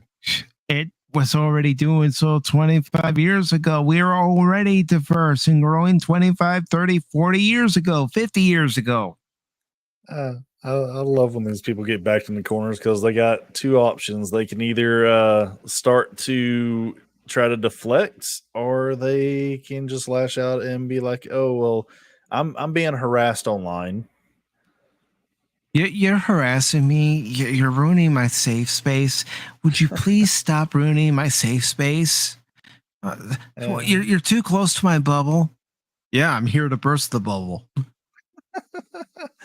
I'm sure he's been playing Smash for 30 years, so you know what? If he holds that defense too long, he knows what'll happen. It'll break. Yeah. Uh, this is the world we live in now, folks. And so sometimes I really feel it was always the world we live in. It's just with the more widespread of internet, we get to see a lot more of it than what we used to. Yeah. When you It's think like about it, the other day, I saw a video where this woman was just flipping out at a Starbucks, and I'm thinking, I've encountered people like that before. I couldn't even make out what she was trying to say. If it's the same one, was she like drumming on the counter? Yeah. Yep. We watched the same one. Yeah, I couldn't make out anything she was saying. It's like, wow, this woman's unhinged, and like you said, what the heck is she saying? Where are my subtitles when I need them? Right. Of course, if it were up to me, I'd put up a subtitle going, WTF. Yeah, I'd love subtitles just in general on those places because I hate to admit this, but I only speak one language and I kind of want to know what people are saying in other languages. Yeah, it'd be nice. I mean, I know a little bit of Spanish, but I can't, speak it with confidence. Yeah, dude, I was on Twitch the other day and some dude asked me to talk to him in Spanish, and I was like, I only know a few words in Spanish, and most of them are not words Twitch would like to have people saying. So yeah, Yep. I had to gracefully back out of that one. I understand that. It's like I've even been asked, do you speak anything other than English? No, I only speak English. Sorry. Yeah. That I don't know if it's happened yet, but that's going to be one hellacious thing. If someone has actually spent their time speaking or learning another language like Spanish, and just say you're not Hispanic and you speak it, and then they're going to get you for hate speech because, hey, you're not of country of origin. Yeah. I mean, nothing, I'll be honest, nothing really surprises me anymore. Just makes me shake my head. Oh yeah. Yep. It's a sad world we live in, but hey, it can only get better, right? It can only get better. We have each other's content to look forward to. I mean, Tommy, when he does his old school streams, I don't know if you've ever checked him out, but he does great content over on his channel. And Pat Wannabe, when he's able to, he's going to start doing more Lego streams. And then, of course, DJ Ronnie G, he's always doing things with his 3D printer and a few other things. So he's a cool dude too. And of course, Pat does Lego stuff. Yeah. Yeah, he needs to get on that Lego Optimus Prime. Oh gosh, I saw that. I'm thinking I like it, but I don't know if I like it for $150. Dude, that actually seems cheap to me. I mean, don't get me wrong. If someone were to gift it to me, I'd be like, yeah, thanks. Now watch me put it together slowly. Right? Looking at the instructions, making sure I'm connected each and every piece exactly as they're supposed to be connected, and I was just impressed that they gave you a trailer with it because most of those things it's just Optimus, not the trailer. I mean, heck, I would love for them to release the trailer separately. Well, that'd be cool. I'd like if they did a Megatron after this one. That'd be badass. Yeah, but would you want Megatron to transform into the tank that he transformed into now, or actually have him transform into a gun, especially with everything that's going on? I'd want the gun just because it's controversial, but the tank is kind of cool. Yeah. And I do want to thank everybody for stopping by this evening. Really appreciate it. I mean, I know you have plenty of other channels to, watch, and the fact that you give me a little bit of your time, it means a lot. And I also want to say, and maybe I should have done this earlier, but I'm going to go ahead and do it now. And if he sees this, I mean this from the bottom of my heart.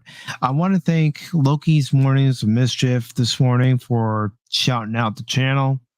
Really appreciate it, brother. I know I'm there in the chat each and every morning. It's because Loki does great content on his channel. I love listening to his morning shows during the week, and it's become something I can't miss. Even if I can't sit in front of my computer and watch it, I'm always listening. So Loki, thank you for that shout out this morning. Again, I greatly appreciate it, brother. But thank you to all of you, the Reporter Lifeform, DJ Ronnie G, Channel 66, Everest Productions, Lord Crit, Phil McCracken, Tommy and the Guinea Pigs, Tim's Talk, Gap Stargate, thank you very much. Brandon Looney Tunes Fan 2000, thank you very much, brother. Thank you to all of you. If you liked what you saw here this evening, give it a thumbs up. If you didn't like it, give it a thumbs down.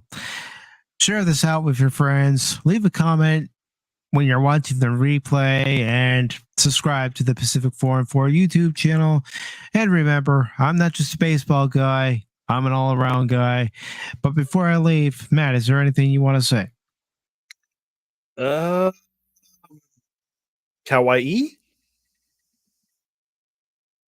Okay. Sorry, I'm like an hour past my bedtime, so I'm out of it right now. I understand, brother. Yeah, I've got to get to bed here myself. I would have stayed up to give a live reaction to the Orville tonight, but things have come up, so I will be giving my live reaction to episode 2 of the Orville Shadow Realms tomorrow evening at 8 o'clock Eastern. So I'll be watching it live, and you'll see my live reaction to the episode, and then I'll give my review. However, I do want you all to check out Channel 66. Watch Matt's content. He talks about anime, plays video games. You'll enjoy his content. And also check out Nerdporial Lifeforms stream tonight after Shadow Realms airs on Hulu. And, tell them I sent you. Because tonight, there is somebody who is going to be on the panel with him and Spock, and that's actually Tim's Talk. So Tim's going to be there tonight. And let me go ahead and get Tim's channel link. I don't know if I have it here no, I don't have it in Nightbot. Let me get that link for you all for Tim's channel. And subscribe to Tim. Give Tim your support too. Tim deserves it. I mean, he's just kicking it, man. He's kicking ass, taking names, and doing a great job over on his channel as well. And also, for anyone who's a fan of the Star Wars guys, Paul of the Star Wars Guys is over on Baron Norman Tag's channel right now. And whoops, no. Didn't want to do that. Sorry about that, folks. Get the link again. But please go over to Baron Norman Tag's channel. But first, let me put in Tim's link. And subscribe to Tim. Give him your love and support. He deserves it as well. And give Baron Norman Tag your support as well. Let me put that in there. Okay. That should do it. And again, thank you all so very much.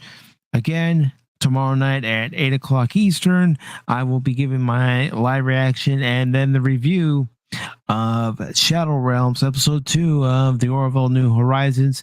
I will also upload the review portion separately too for anybody who just wants to watch the reaction and get to the review later on. So thank you all very much. Again, Matt, thank you for being on the panel. Crit, thank you. If you watch the rest of this on the replay, Phil McCracken, thank you very much. You're all great people. Appreciate your support. And with that being said, have a great night all.